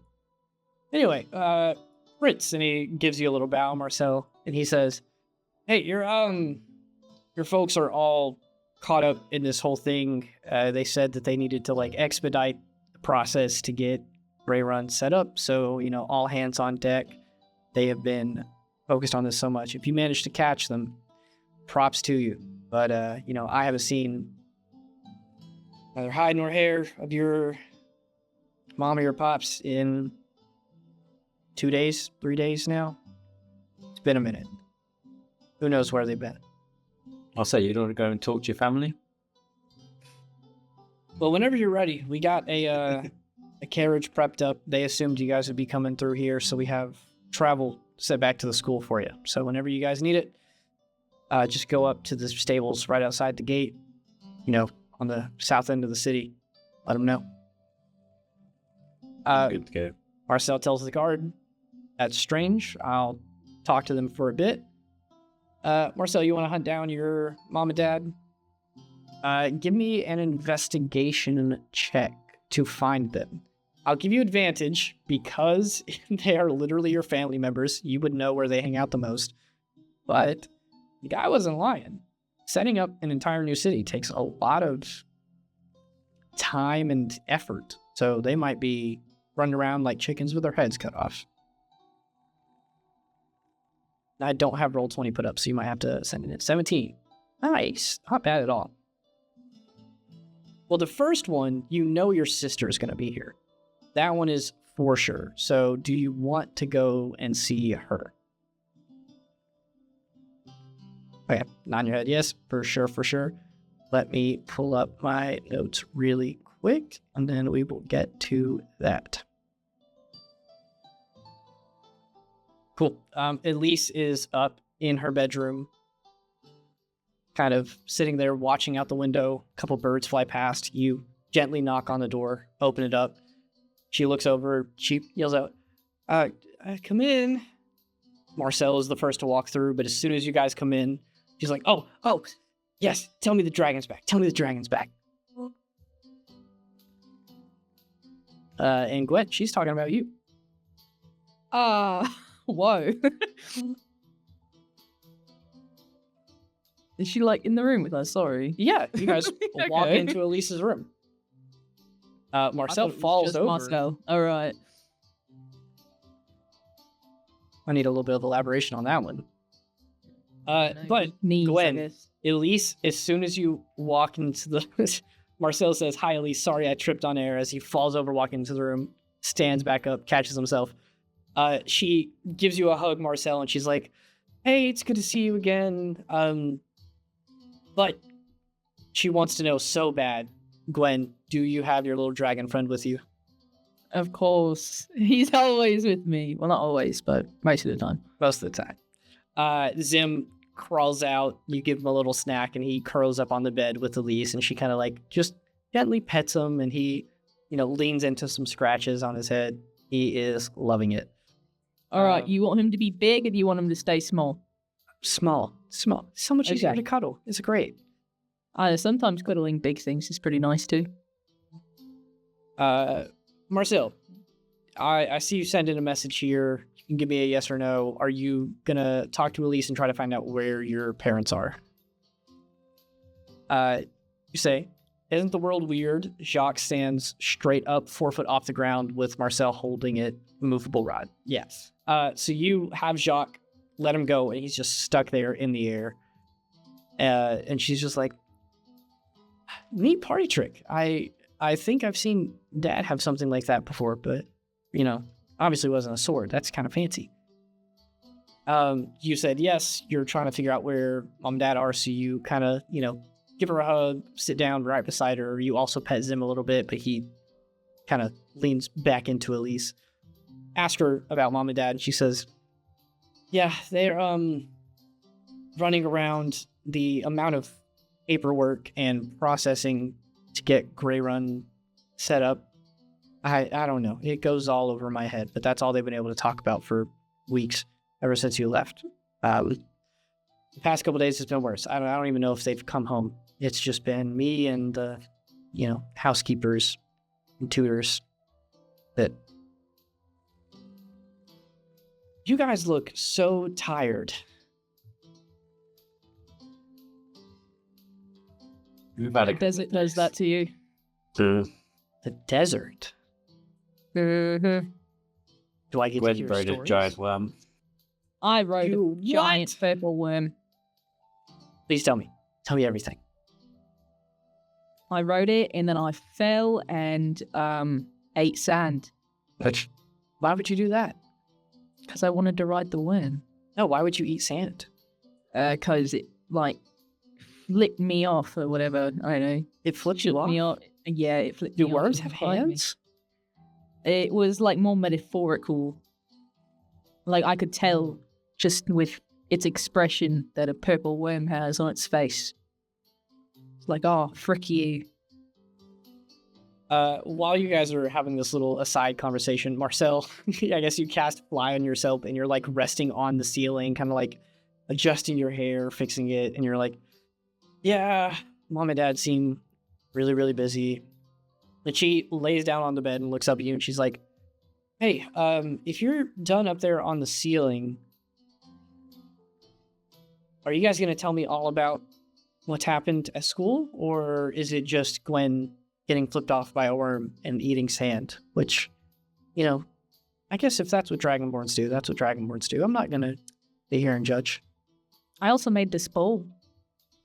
You hold up the little, like, it's like 1.5 feet tall. It's not super big, but it's a nice little bowl. It's got a couple like lightning things coming down that almost act as legs. It's not perfectly balanced, but you hold it up and she's like, ooh, that looks fancy. And then she like looks over at a different part of her room and she's like, did you make it like that one?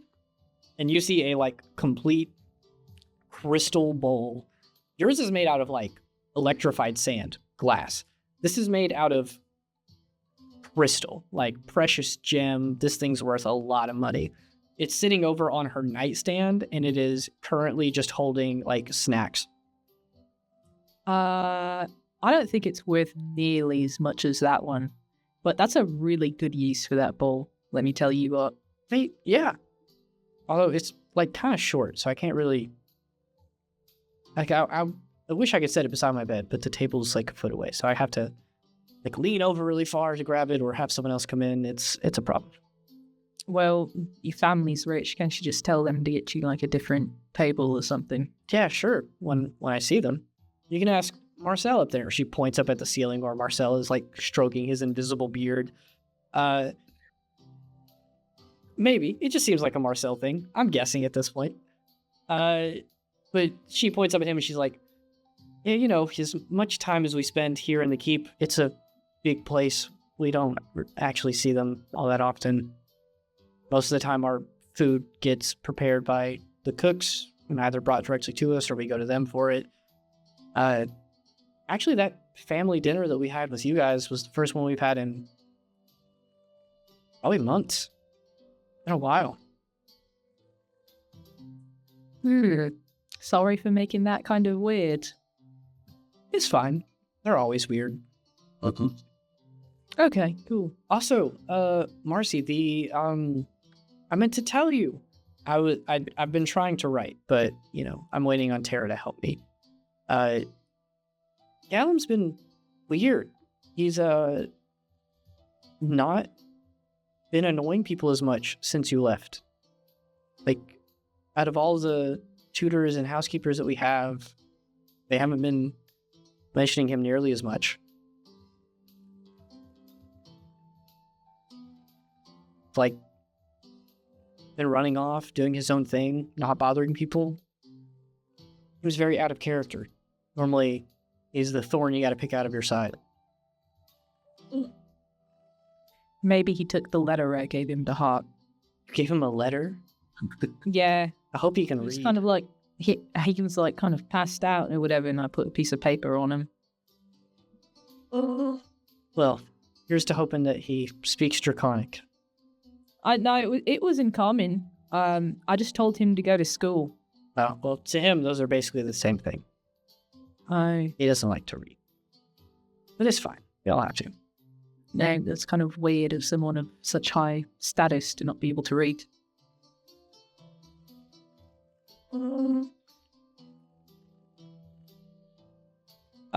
Marcel, still floating around the ceiling, kind of says, Callum is usually a good person to everyone but me. I wonder what's up with him. And Elise says, yeah, I mean, he's not too bad, but, you know, he's a lot to handle. But apparently he's kind of chilled out and not been as much of a stressor on the, you know, the helpers here and mom and dad.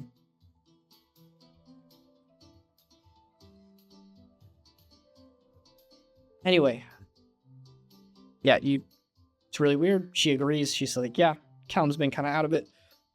She says, it's great to see you guys, but, you know, it's about time for lunch, and the guests are going to come in here, and I don't think they know that you guys are here, so you might want to sneak off a little bit.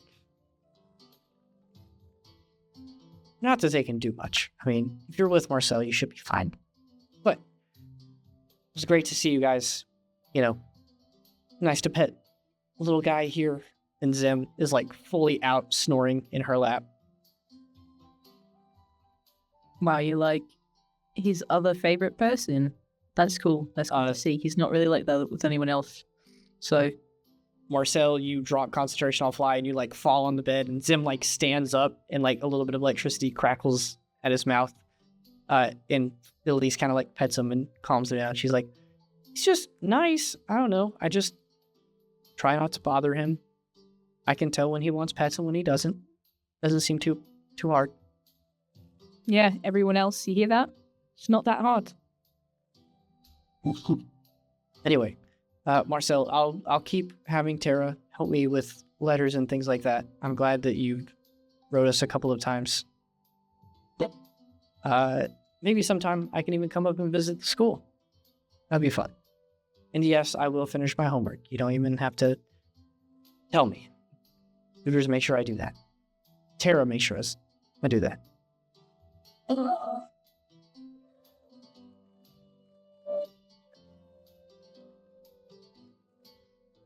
Marcel says, of course, visit anytime if you can. Be careful. And she says, yeah, I know. I'm the most careful person in the world. And she gives you another hug around your neck.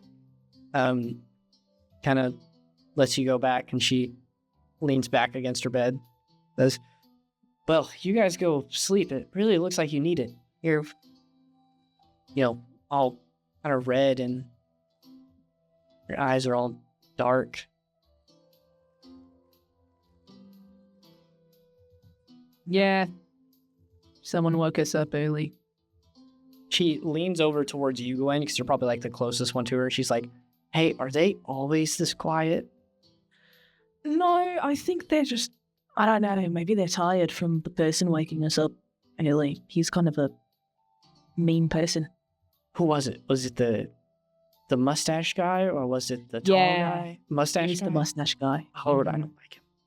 Yeah, I don't like him either. He just looks mean. He is. Trust me. Yeah, I believe you. Anyway, she pets Zim a little bit more. Zim shakes himself off and jumps back over to you. She gives Zim a little wave. She's like, all right, bye, big bro. Be safe out there. Have fun at school. I definitely won't. Marcel does a little comedic fall. She laughs a little bit, starts coughing. She gets like a little napkin to cover her mouth and sets it back on the nightstand. She's like, okay, you guys skedaddle, run, let me know how school goes. All right. Bye, Elise. It was nice seeing you again. Bye. And you guys depart planning her room. Lucian covering his mouth. I'll ask you guys as a group, unless, Juan, if you want to send something in chat, where do you guys want to go next? It's very clear that Marcel's parents are, with the recreation of Greyrun, the amount of, diplomacy that goes about that with paperwork, signing people on, getting the materials ready, all of that combined is probably taking up the majority of their time. You could hunt them down after a series of go to this place, go to this place, go to this place, eventually figure out where they're at currently. Or you could, leave them a note, leave them a message with someone, something along those lines. And you've been told that you have transit back to the school prepared and ready for you. And just quickly head to the library, any books on planar, and anything on Dina I can find, and then I'll head back to the school. Give me an investigation check with disadvantage. Oh, God. Yeah. I got a 6 and a 5. Yeah, nothing. Yeah. You tell Marcel, I'll be right back, and you, sprint off towards their library. A couple of the guards start to stop you, and then they, recognize you from being here last time. They're like, oh, it's just that kid. He'll read a couple books and then leave. You go to the library. You scan it as best as you can, and you don't find anything. Earl Loomis would be a better place for that than this. You look through, and the best that you find is, fiction, specifically marked fiction, that has to do with, the hells and the heavens. We'll give a quick scan, but then I'll, they're probably back out. Juan said that Marcel will leave a note for both of his parents and another for his brother, Caleb. You go to, you guys have a whole, office, a stationary room. You fancy calligraphy. You got a pen, a quill, and you write those letters out. It doesn't take you very long at all. They're probably not super long. But you write those out on pieces of paper, fold them, and you, drop them off with a guard, tell them what room to leave them in. And he gives you a nod and he says, right you are, my prince. And then you guys start heading out. So I will ask anything else before you guys head back to the school.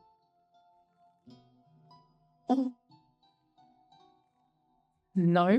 Right? Good to go. Marcel is very keen on leaving. He is let's just go. Let my family do what they're doing, and we will be right on out.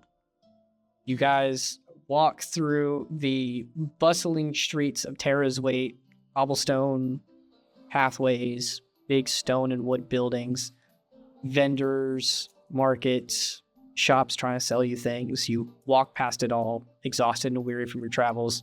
You get out to the stable. Marcel, you walk up to them and just let them know, hey, it's me. We're leaving.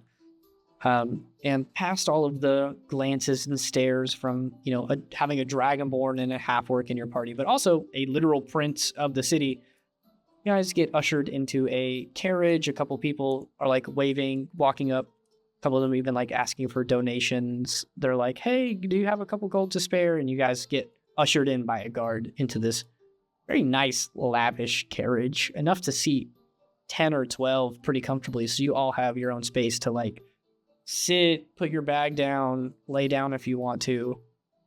And then the carriage driver kind of opens the door and he's like, right, it should be not too long till we're back at the school. Yeah, it's about noon now. We'll probably stop in a couple hours for feeding the horses and water. You guys can eat, and then we'll make it to the school before midnight, surely. Sounds good. Right. All right. Well, let me know if you need anything. He closes the door. You hear him jump up onto the seat.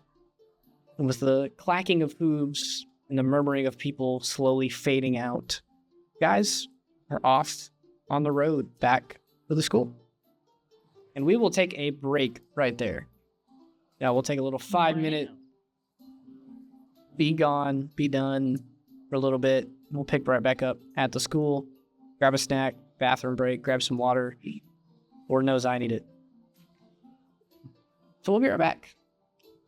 Cheers.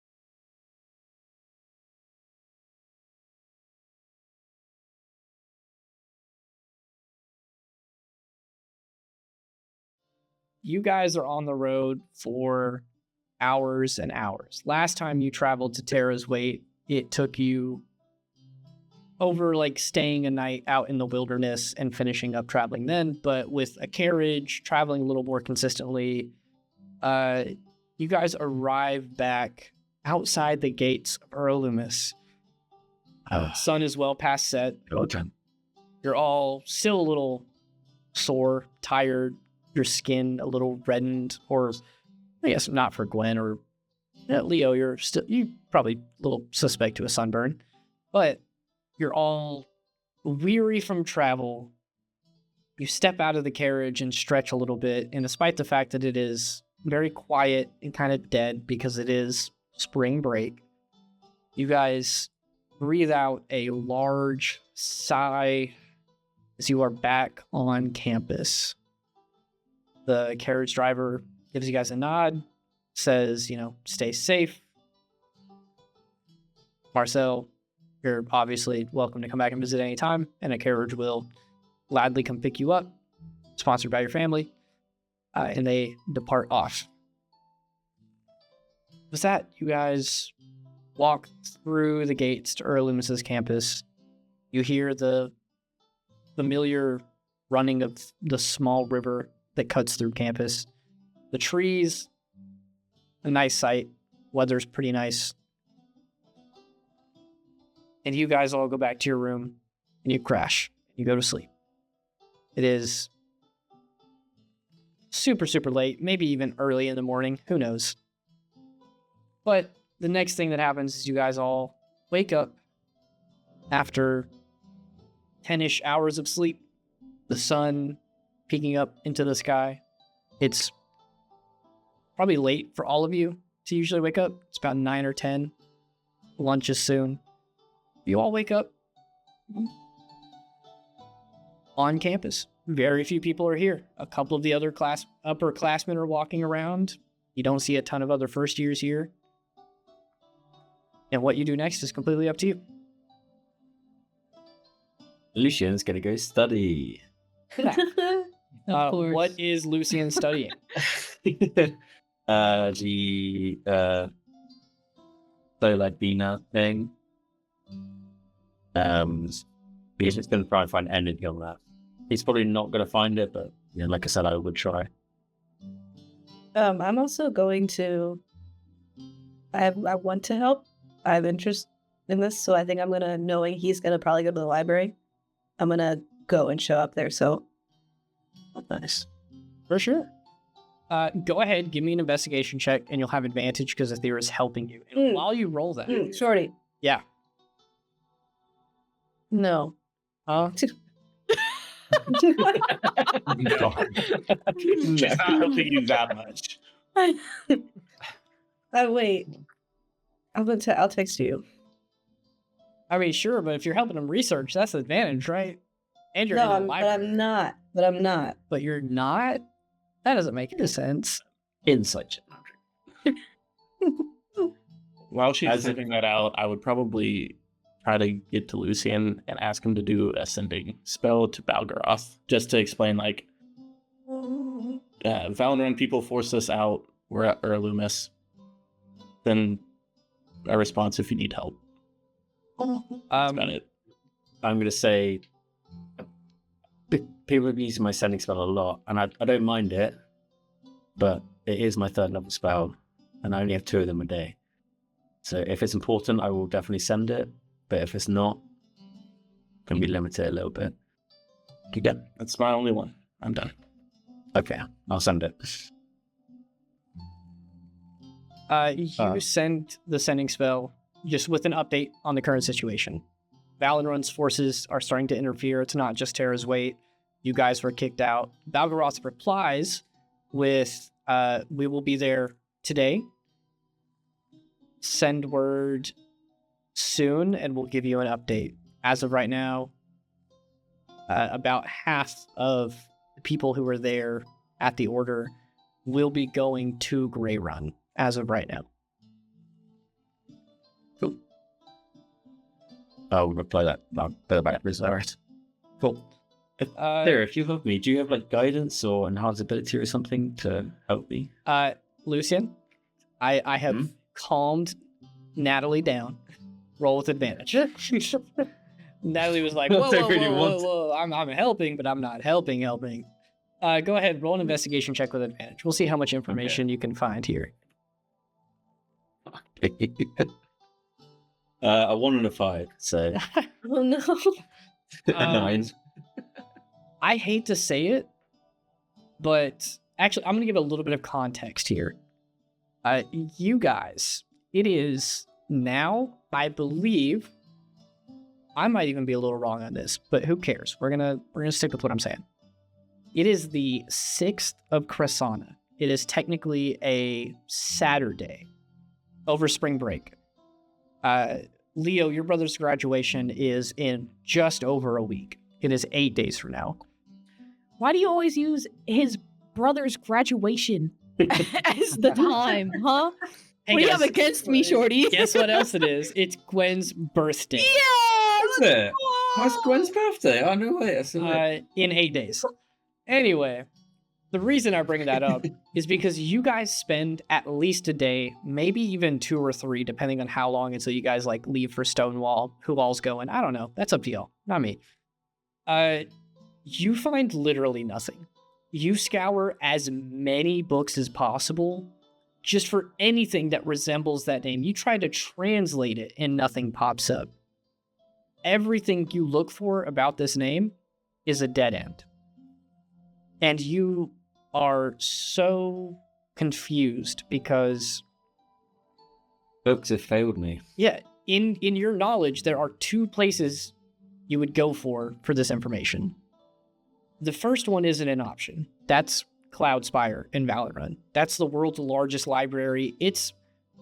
You don't even know how it works. You've lived in that city your entire life. I've never been there. You've never been there. Never at all. You don't know how you would ever get there. It's so far out there. The second one, the different levels. Yeah, the second one is right here. Loomis is like the most open bit of like collecting information. The wizard professors are incredibly good at their job. You would think if there was something to know about it, you'd find it here. But you've spent 2-3 days scouring this library for any book that might mention it. You even used some spells to help you. Like you've copied it down and you've had your quill, like anytime mention something that matches up with those words, it'll highlight it or let you know nothing. Literally just nothing. I think Lucian in the library's got like strings going between the books and stuff like that, and he's just like a little bit crazy. The only I'm thing just I like will, watching. What? the only thing I will let you know is Lucian on some level would find it very peculiar that scouring any book you would think, and you're like really good at libraries, this is your thing, scouring this many books and not finding information on it, but having some sort of tangible connection to it from Plasaar, your mind is amiss. What's the link there? Why is it not in any books? The other names that you saw in there, the Lauren, Ilam, Sabrine, Black Sands, all of those, you're like, oh, I can make connections to real places. Some of them were items. Some of them, you could even be like, oh, this is a spell that's rumored to exist, but doesn't. That one just does not pop up. So while Lucian is stumped in the library, Athera, you help him while you can. The rest of you guys, The next thing that all of you know of on your agenda is the dual date of Gwen's birthday and Leo's brother's graduation, because Thank those you. are the same day. I'm gonna turn it over to you guys and let you tell me in like the build up to leaving for that, what are you doing? And as soon as everyone kind of has an idea of what they're doing over those days, you guys can group up and decide when you want to leave. And hopefully you'll hear back from Balgaroth in that time. All right, I'm need to calling out send people a now. Enough letter. of the silence. Leo, you're first. I need to send a letter to my brother. Hell yeah. You get back to the school. Very next day, you know that that's coming up. Brother's graduation is less than 2 weeks away, closer to a week. What do you send to him? It should get to him within like 2 days. Maybe 3. Maybe 4. But what do you send to him? You want to read it out, or do you want it to be a mystery? Good question. Because even if the characters don't know it, you can let us, as players know. Right. Let me find the letter. There we go.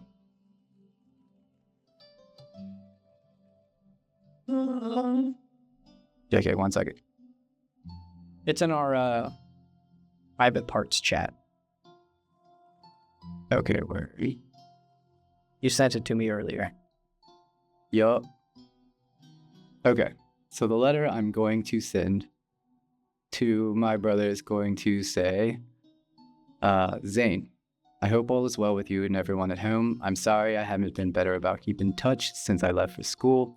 Things here have been overwhelming to say the least. Your graduation is coming up and I wouldn't miss it for the world, but there's something urgent I need to talk to you about. Something I can't discuss with Mom and Dad. It can't wait. Please meet me and Trina at the tavern we used to sneak off to before I left for Loomis. I'll explain everything when I see you. Please don't tell anyone you're coming. With all my love, Leo. Hell yeah. And that's what I'm sending off. Well, you send that like the day you guys get back, like on the 5th, like the very next morning, it's gone. It'll probably take a couple days to get there, but you send it and you're eagerly awaiting arrival. In the meantime, what does Leo spend his free time doing? Barely anyone else is on campus. Are you researching like Lucian? Are you training like we know Resaries is going to be? Are you praying and meditating? Like all of the above. So I'm probably going to train a little bit. I need to talk to Hildegard also, because I think it's been a little while since I've seen her. You search for her, and she is not on campus. Interesting. I think she told you before spring break that she was going back to visit her family in Eventide in that region. As a matter of fact, I don't remember if I explicitly said this, but I think it was insinuated that she was kind of inviting you to go. Fuck. Or no. Leo. I vaguely remember this, and someone correct me if I'm wrong, but I think Hildegard at one point in the conversation said, like, hey, I plan to go back home for spring break. If you don't have any plans, let me know. Wouldn't mind you meeting the folks. Oh, shit. Well, fuck. Okay. Shit. So you train a little extra. Yeah. Oh, shit. We're going to leave Leo right there, hanging on that rough note. Ava, I'm really curious to know what the hell you're doing. Why? You're back Why? on campus. You've been worried about this scrying thing for days now. I think it's almost close to a week. Yeah. What you doing? I wanted to go see Professor Barron if he's over. Yeah, you swing by his office. Funnily enough, I'm also there. Ooh. Yeah. Is it funny? The next morning, you go to Professor Barron's office and you see Gwen, who is outside, like hands on the hips, looking up at that third window up there on the third floor. And you can just feel her thinking, like, I could climb up there. I could get in that window. When? Ava, what are you doing here? What are you doing here? I came to check on my friends. Your friends? Are they in a window on the third floor or something?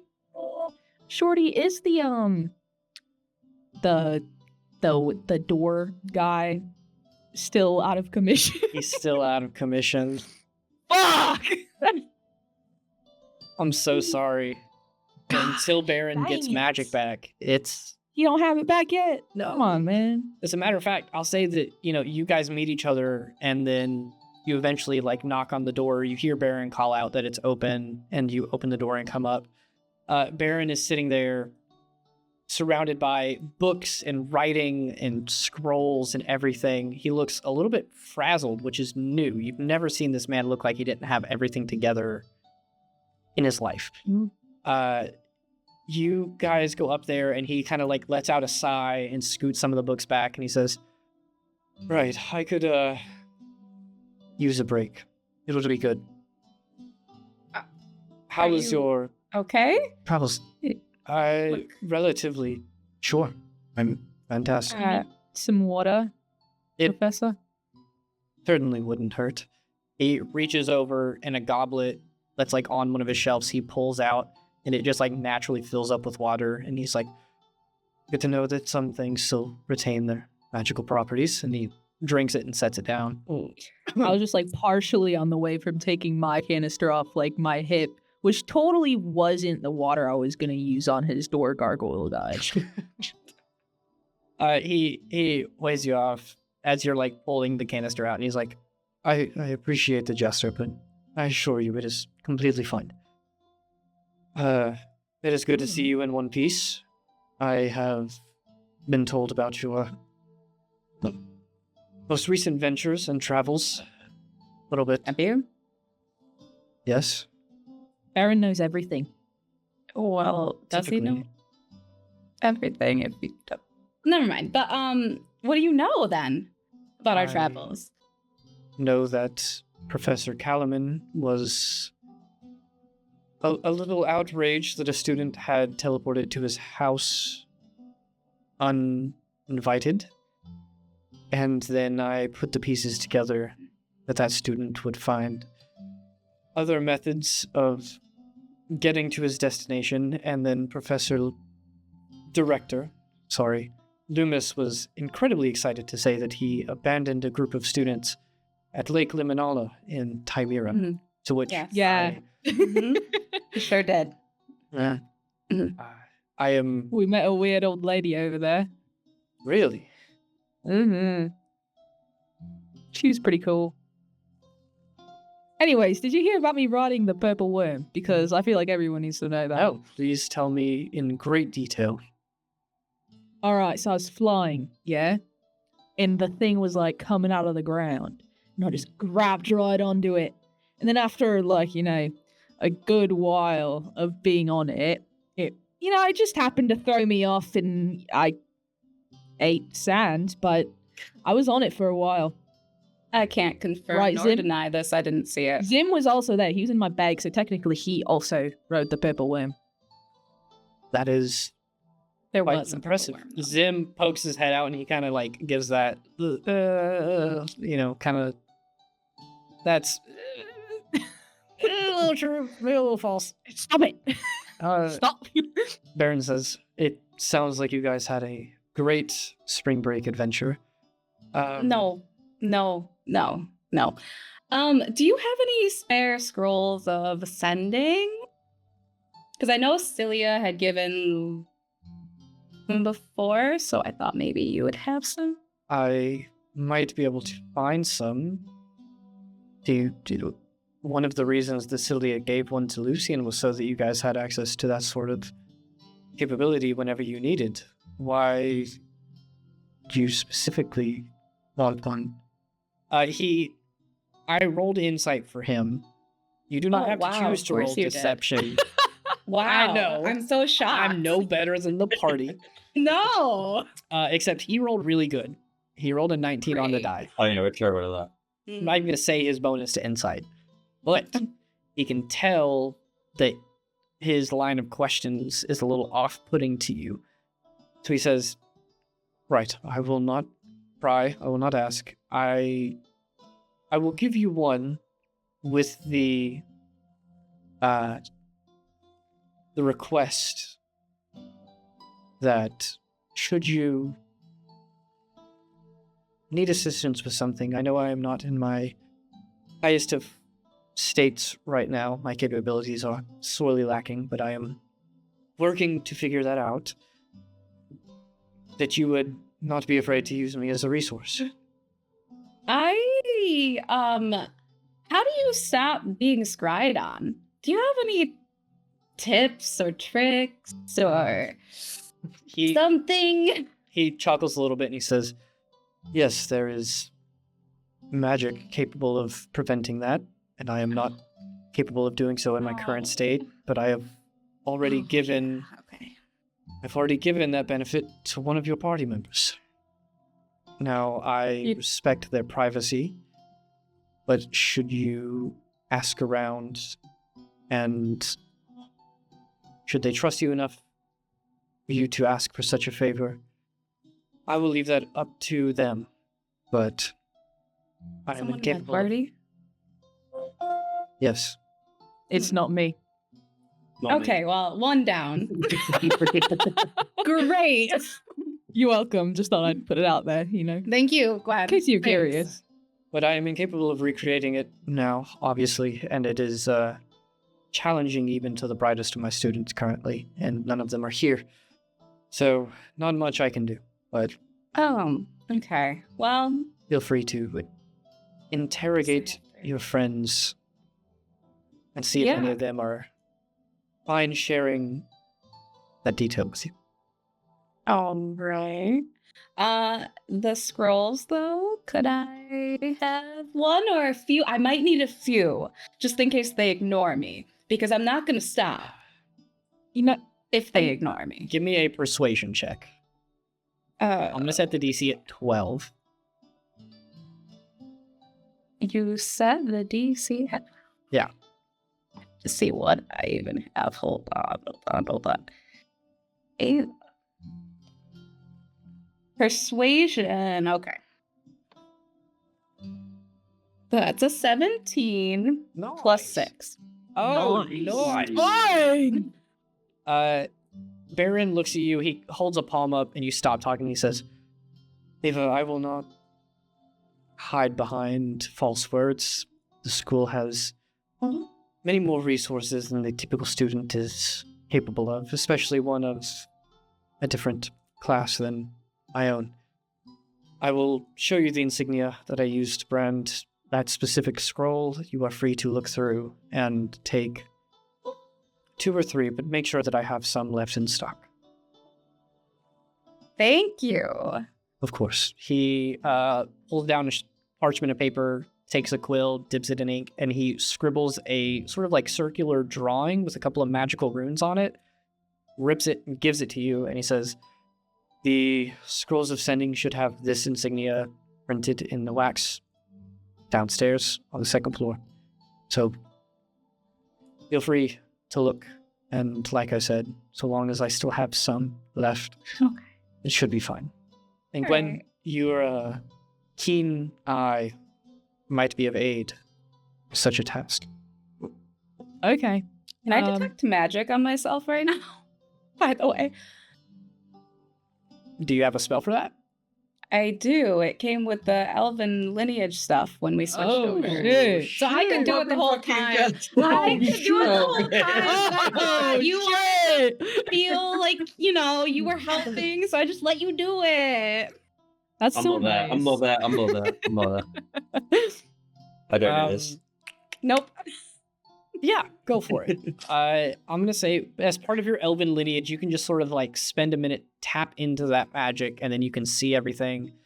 First thing, this tower lights up like a damned Christmas tree. It is full of magical potential, save for Professor Barron, who is as mundane as they come right now.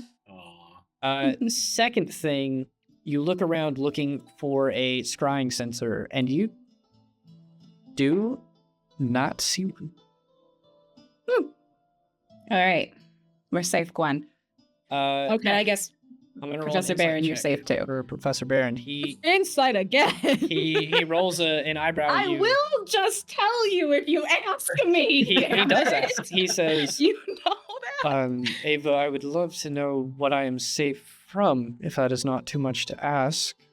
From the church scrying on you and me and everyone around me and all my party. He's got an eyeball I following fucked him. everybody over. Wow. Yeah. Wow, I wouldn't say that. I mean, Resaries' whole family is kind of Okay, over. you know, that, never mind, yeah. Yeah, It's fine, but no, yeah. Might I'll I take that. ease your mind? You should know that the school, I was there when they were created. The school has wards to help protect from such a thing. It does not mean that it is impossible to scry on the inner workings of the school, but from the outside it is substantially more difficult, so you should be safer here. Oh, okay. That's pretty That's safe. actually really, really relieving. You have no idea. Okay. He like kind of struggles a little bit, but he stands up, pushing his weight onto the desk, and he walks over to one of the windows and he beckons you over and he says, "Come to the window and look out across the forest. Right there above the stone wall surrounding campus, do you see the swirling insignias and runes?" And you have to take magic up. You do. You see a couple of different colors and dozens of different types of, like, you know, magical runes floating and forming a sort of barrier above the wall. He says, "That is what separates Uralumis from the rest of the places of study. For the likes of fighters or bards have plenty of colleges, especially in Ilium and different places. But Uralumis, Illyssrin and I made sure it was well protected. And It is a I haven resort like you." knew it was right coming here. Thanks, Professor Barron. You're welcome. Now, go find your scrolls and enjoy the rest of your break. Don't get into any Hey, more trouble. Let's.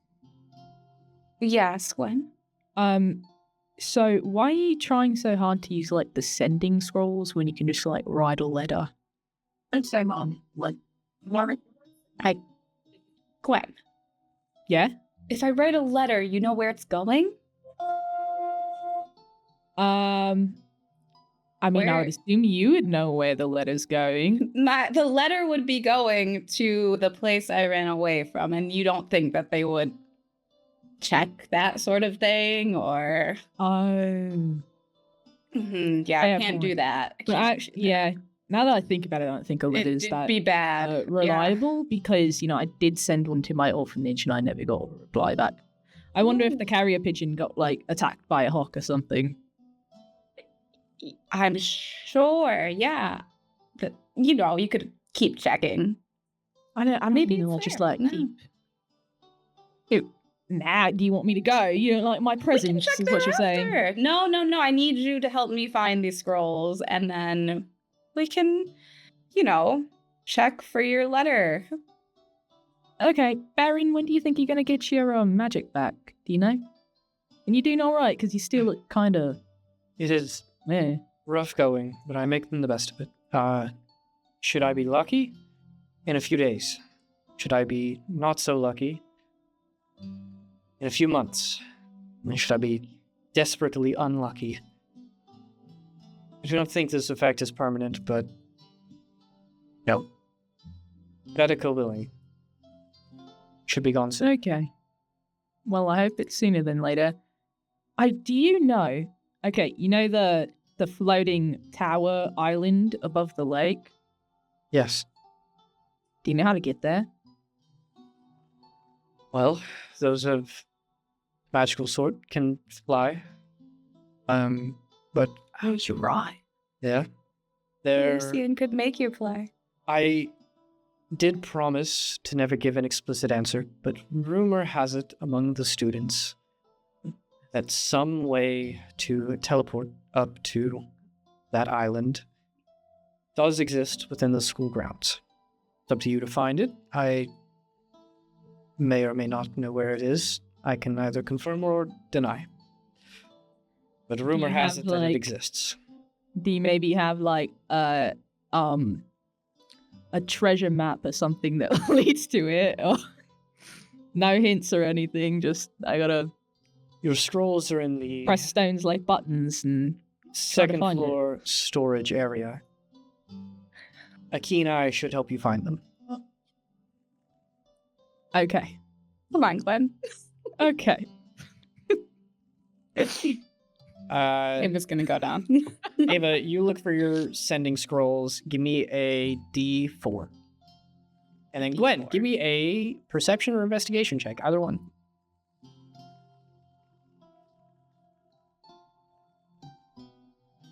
Three. 15.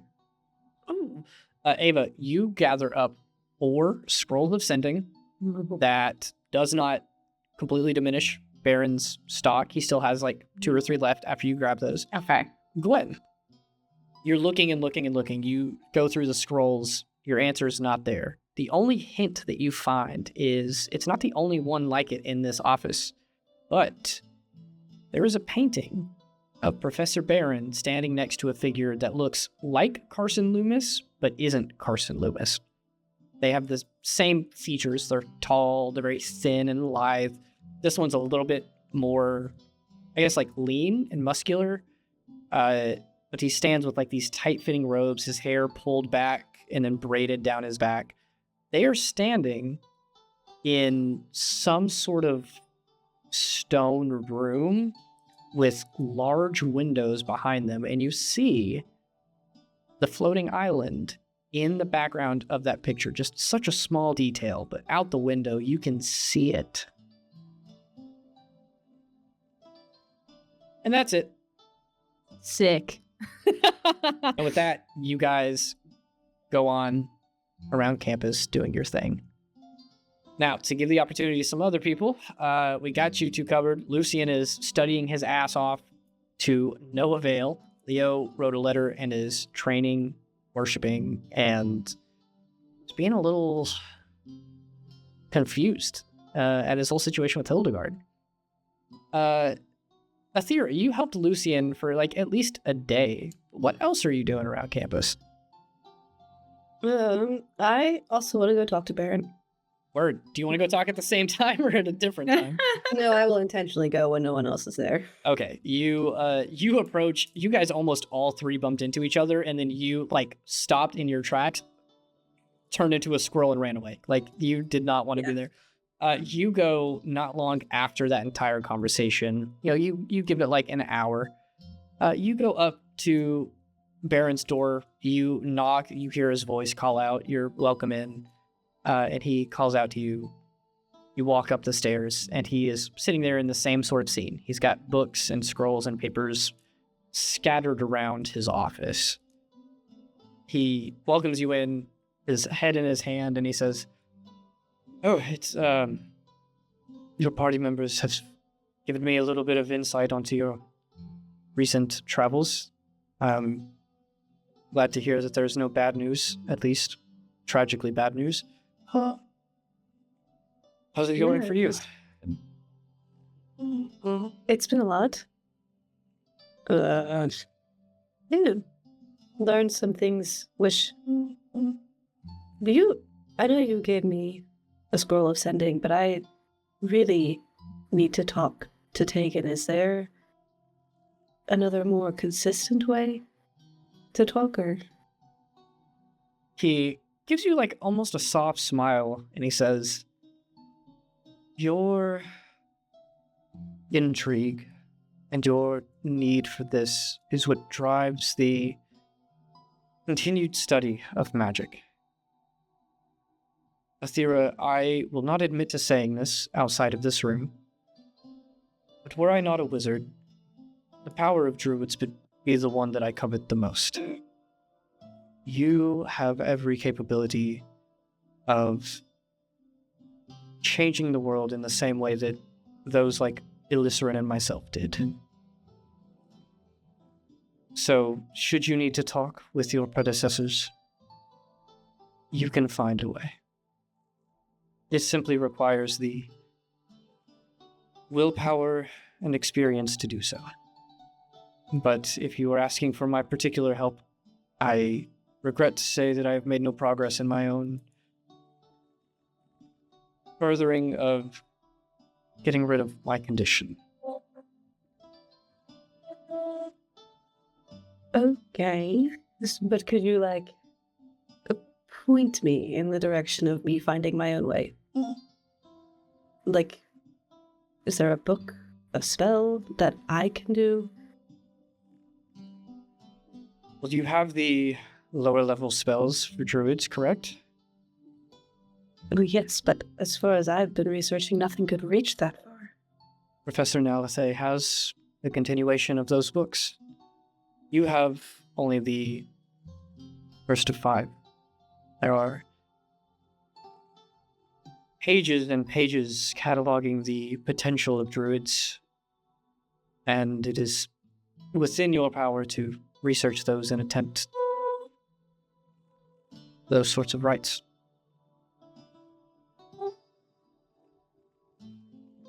That's gonna take forever. It might. Do you need it to happen immediately? No. It would be good. If you need it bad enough, then I believe you can make it happen.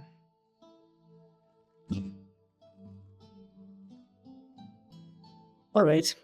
Fine. And I, like, turn to leave, and then, like, partway out the door, I'll stop and turn around and go, do you know what the Sword of Critias, or I think that's what they're called, what they're looking for, what they want? If you're referring to the attack on Plasaar, no, I've wondered the same thing myself for many years. But the workings of religion is...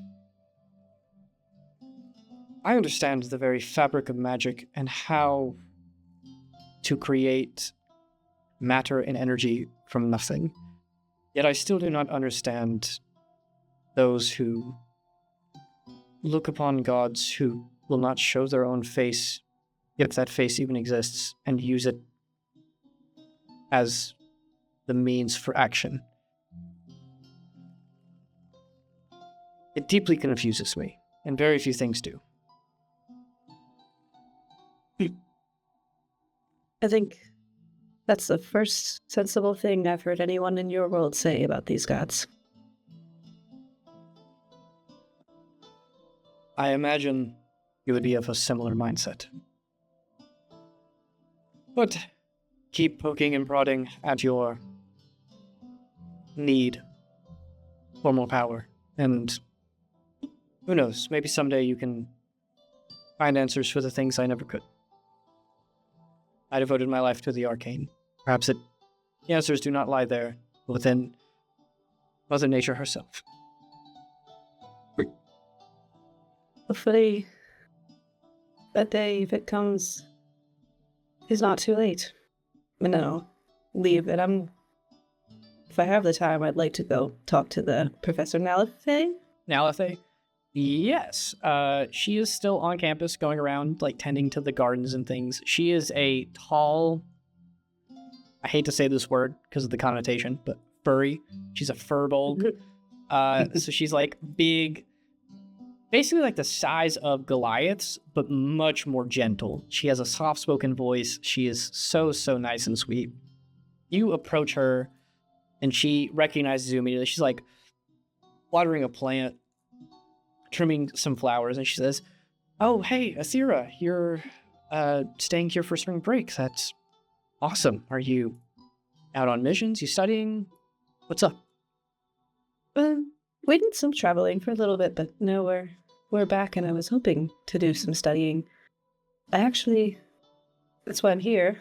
I'm looking for spells to develop, like, ability to talk to people long distance. I know wizards will use a spell that lets them only say a few words here and there. I was hoping for something more consistent, and Baron said to talk to you. He wasn't much help, actually. Interesting. Baron's usually the one who, he probably knows more about druid magic than even I do, but I do have the other books if you finish with the first one. If you've got the time, you can scroll through them and read and see if anything matches what you're looking for. I don't, you have great potential as a student, but I don't see you really surpassing much past what is in book 3 or 4, but I'll let you read all of them just in case. Yeah, I'll take them. I think it's good to know what you're working towards. Yeah. I can let you borrow them for a time, but if you can, try to read them really fast. Get them back to me before everybody else gets back after spring break. And then whatever else you need, I'll be here. Not a lot of students to worry about right now, so my attention's fairly undivided. Okay, thank you. Oh, no. I'll take the books. Yeah, she takes you back to her little office area, which is in Rorsch Plaza. She gives you the books. You have 4 of them stacked up now. I'll just let you know, these are detailed descriptions of all of the druid spells from levels 2 through 5. So you can read through those, find something that might help you out. And as she's giving them to you, she specifically mentioned that she doesn't think you'd be she doesn't want to ask you to try anything beyond that of the 3rd or 4th book. Even if you were doubting your capability on some of these, she seems pretty confident in it. So if you find one that you really want, she urges you to come talk to her. Cool. Yeah, I'll take those back to my room. I spend most of the rest of the time studying. I do want to send a message with the one scroll that I have. While you're doing that, Marcel, if you want to go ahead and type in anything that you're doing during this time, feel free. I'll read it out here in a second. But if you use up one of your scrolls of sending, I don't know how many you guys have at this point. I just hand them out like they're candy. That's right. Wrote myself into a corner, putting you guys in a school with basically unlimited resources. I only have one. But yeah, go ahead. Tell us, or if you really want to go into whisper, we can. But what's up with the sending? What's going on? Yeah. So I'll send it out, and I'm sending it to Tegan. And I'll say, it's Athira. Our home may be in danger. Arnie attempting to get there for powerful artifact? Do you know why? I'll continue hunting information. You said that, and within a couple minutes, you get a message back. I'm going to make sure I don't go over 25 words. Tegan responds with, good to hear from you. No news from scouts. Everything seems perfectly safe. Why do you think that? I will keep an ear out. Love, and then it cuts. Oh, he never takes the time to think through the numbers. And with that, Athira, if you have anything else, let me know. But you go about your normal business on campus. Juan said that Marcel is swinging his sword in a professional way. Is that what you're talking about right here? Oh, I see it. It's literally right above it. Marcel is training with Jacques, using Jacques, practicing in the training hall, probably where Resaries is too. So with that being said, Marcel, you're spending some time, honing your swordsmanship, trying to get Jacques a little more in line with yourself. Resaries, you are last up on the list. Please tell me what you're doing, where you're going. I'm assuming Kata's not back from Hubbox yet. Nope. Cool. I'll be training, and then I'll work on my smithing project. Not mine, but the other one. Word. In the time that we have, I know smithing is supposed to be like 1 check per week, but go ahead and give us that first check. It takes 3 days, so... Oh yeah, it'll just be 1 check. I don't remember. DC 13. I got an 18. Oh yeah, you're good. Professor Cloud lets you use the forges kind of as you want. He trusts you at this point. You've shown that you're one of the good students who will be responsible with it. So you go down there. You guys notice that Resaries might be walking back from the Parkins building covered in soot and ash a couple days out of the week. But you succeed by a fair margin. You're good. And then I would just spend some time training, probably with Marcel and Leo. Word. Assuming they want me to be around. With that, is there anything I missed? I will give you guys one more opportunity to sort of catch me before I move on about how you're using the downtime. I will also ask, you guys can talk about this over the table and figure it out. But when do you guys plan to leave for Stonewall? Because it is a little bit of a travel. If you're walking, it's about 4-ish days, if I remember correctly. How long till the birthday and the other thing does really matter?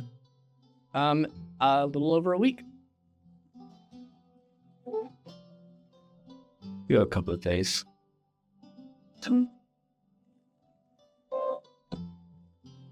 It is about 150-ish miles to Stonewall. And if you're walking at a normal pace of 3 miles an hour for 8 hours a day, that's 24 miles in a day. That is 5 days of travel.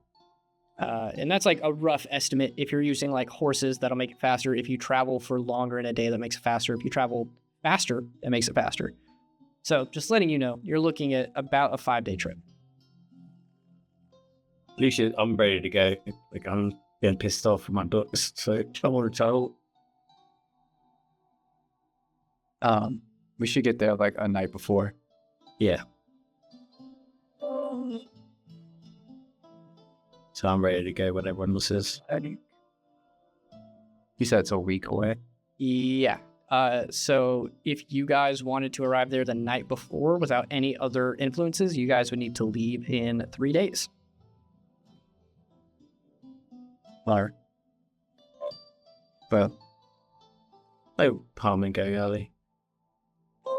I have to reunite with my brother before the graduation.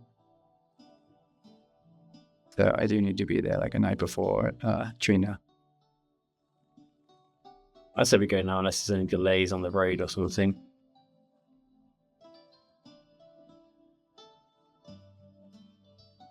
Yeah, well, Or I'm gonna might be a little too soon. before I'm gonna each letter of those 10 letters, I'm gonna cut out on a piece of paper and just spend ages rearranging them to see if they make them work. Apart from that, I'm doing the first. Even with that, your investigation doesn't really lead you to much else. You run through every possible combination of what that letter could be, and the books in the library give you zip. Because it makes it ascended. I had a little time looking at it, and it makes it ascended from those letters. But apart from that, nothing. So you guys give me a hard date. I need to know when you plan to leave. How I can move on from this. You have today is the 6th, Gwen's birthday, and Zane's graduation is on the 14th. So you have 8 days. And without other factors, it is a 5-day trip there. And if you guys want to get returning stones to teleport you back to the school before the new, like, in the end of spring break, those will cost a little bit of money, but I'm sure you can all afford it. Yeah, definitely. Did I get my money back from Talanj? Is that cool yet? Oh my god, I don't even remember what the exact specifics of that were. It was either 40 or 60, I can't remember. I will say 40. Sure. Yeah. Yeah. I vaguely remember what you're talking about, but it's been so long. Yeah. I left like 40, I think I left 40 gold on the Yeah. thing. Yeah, cool. To give you guys an exact number, the returning stones are like mass produced at the school because they're used for all of the trips and quests that people take. So they're relatively inexpensive compared to other magic items of the same caliber.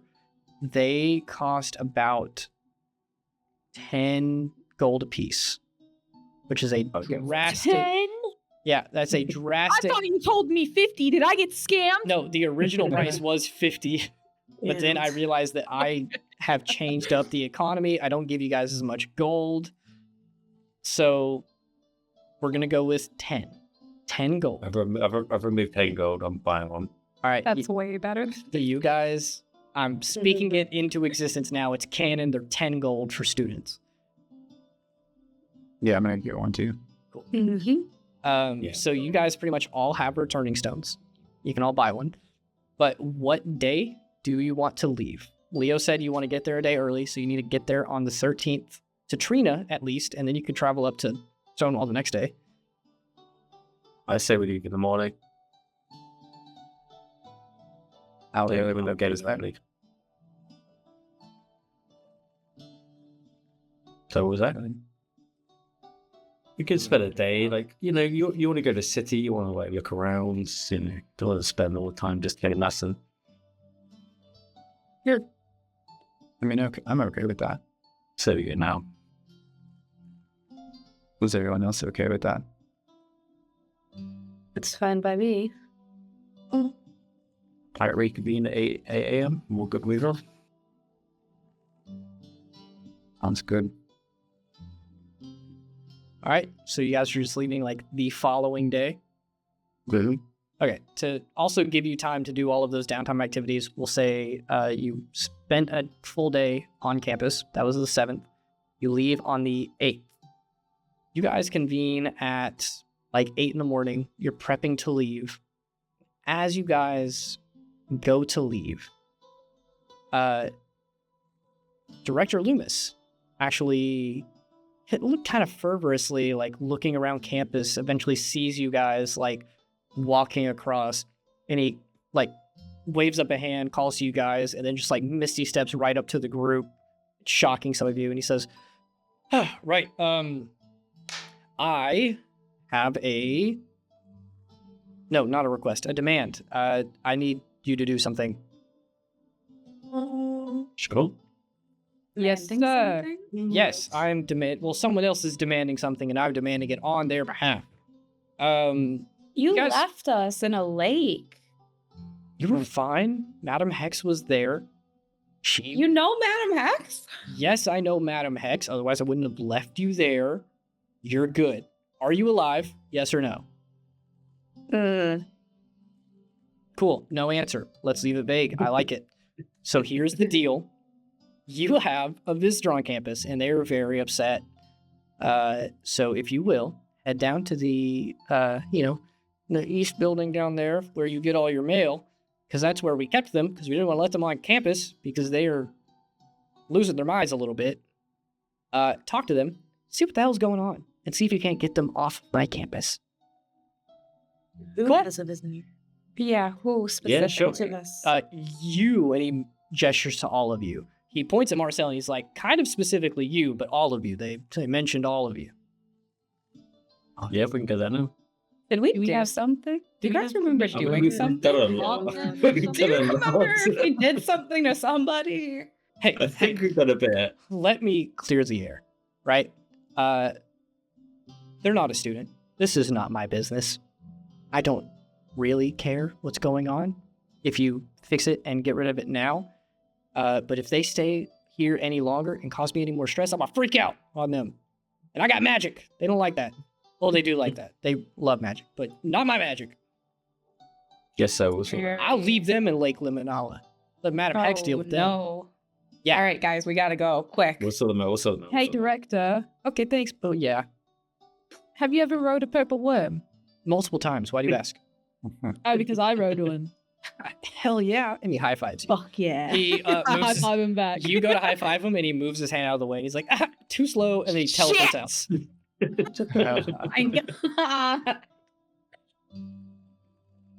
All right, let's go there. Cool. All right, you guys are fully kitted up. That bad. You're wearing your armor. You got your backpacks on. Your weapons are ready. Shields at the side. You go to the East Cast building, and none other than Colonel Leomond is sitting there in a chair. His clothes are a bit ripped. He is covered in bruises and sweat, and he is shaking a leg, and his head is in one of his hands. You guys walk in, and he immediately stands up, and he just looks at all of you like, I don't know what emotion to use to describe it. Like anger, fear, both. I don't know. He looks at all of you. He just says, I was told to deliver a message to the likes of you all. Go. Go on. He looks so frazzled. He unbuttons like the last 3 buttons of his shirt that are actually functioning, and he gingerly sort of takes it off and turns around so you can see his back. And in a gruesome sight, carved into this man's back is a message. And it says, "You can't run forever."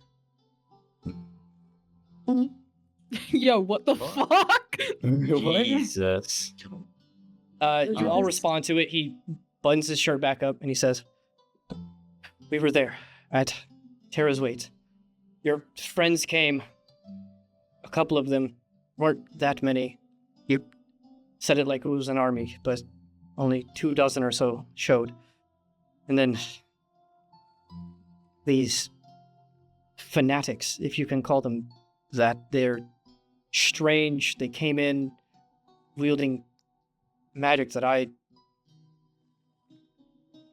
He starts to like kind of break down. You can't find the words for it. He's emotional. He's scared. He can't like formulate sentences in the moment.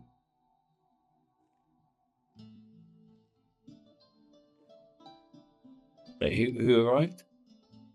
Who were they with? It was just so many of them. What did they look like? Did they have... It looked like people wearing fancy weapons and golden armor, casting spells at us that we don't usually deal with. Was it a lot of fire spells? Yes. Fire, light. Here, Was it's ours? gonna kind of... Ow. Inside check. Go I ahead. don't know. This is making me nervous. I will let you give me an insight check, or you can give me a history check. Okay. I think that fits. I like using history for like current world stuff. It's not just history, but it's how well you know the world. 25. 25. Hey, Lucian. You only know of one current group that you've had to deal with at all that wears like gleaming golden armor and casts spells of fire and light, that has the sort of resources to have as many people as it seems he's talking about. That was the Church of Paran. But the prom. This is the Ardent Solace. Yeah. Ava's Just run after a... What? Y'all dip. He kind of sits back down in his chair, and you hear him mumbling to himself. He's saying, like, all of his men, all of his women, gone. They're... What about the 24? Where are they? I don't know. By the time I knew what was happening, I was being held to the ground, told to deliver a message. Seems they were very keen on getting it to you all. So where did they attack you? In the city. In Terra's Way. As a matter of fact, as I was leaving,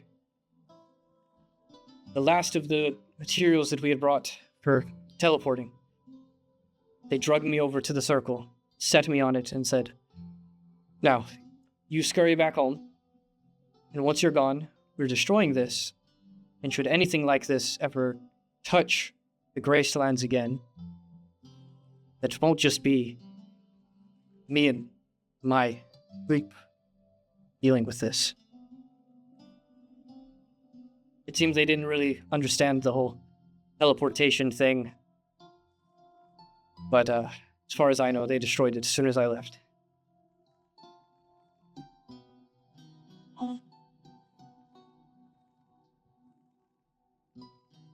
Why would they attack Terra's Way? At least, also, why would they attack Terra's Way?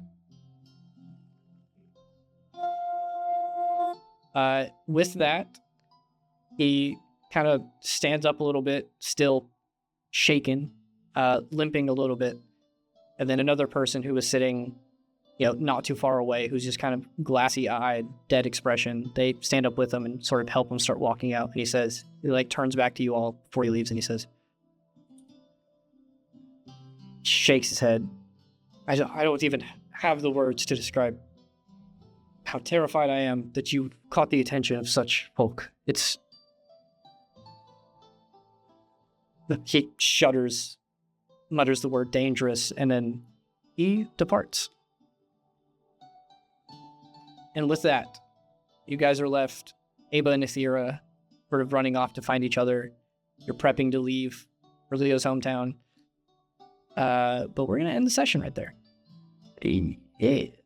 That's pretty crazy. That's not crazy. How could you do that?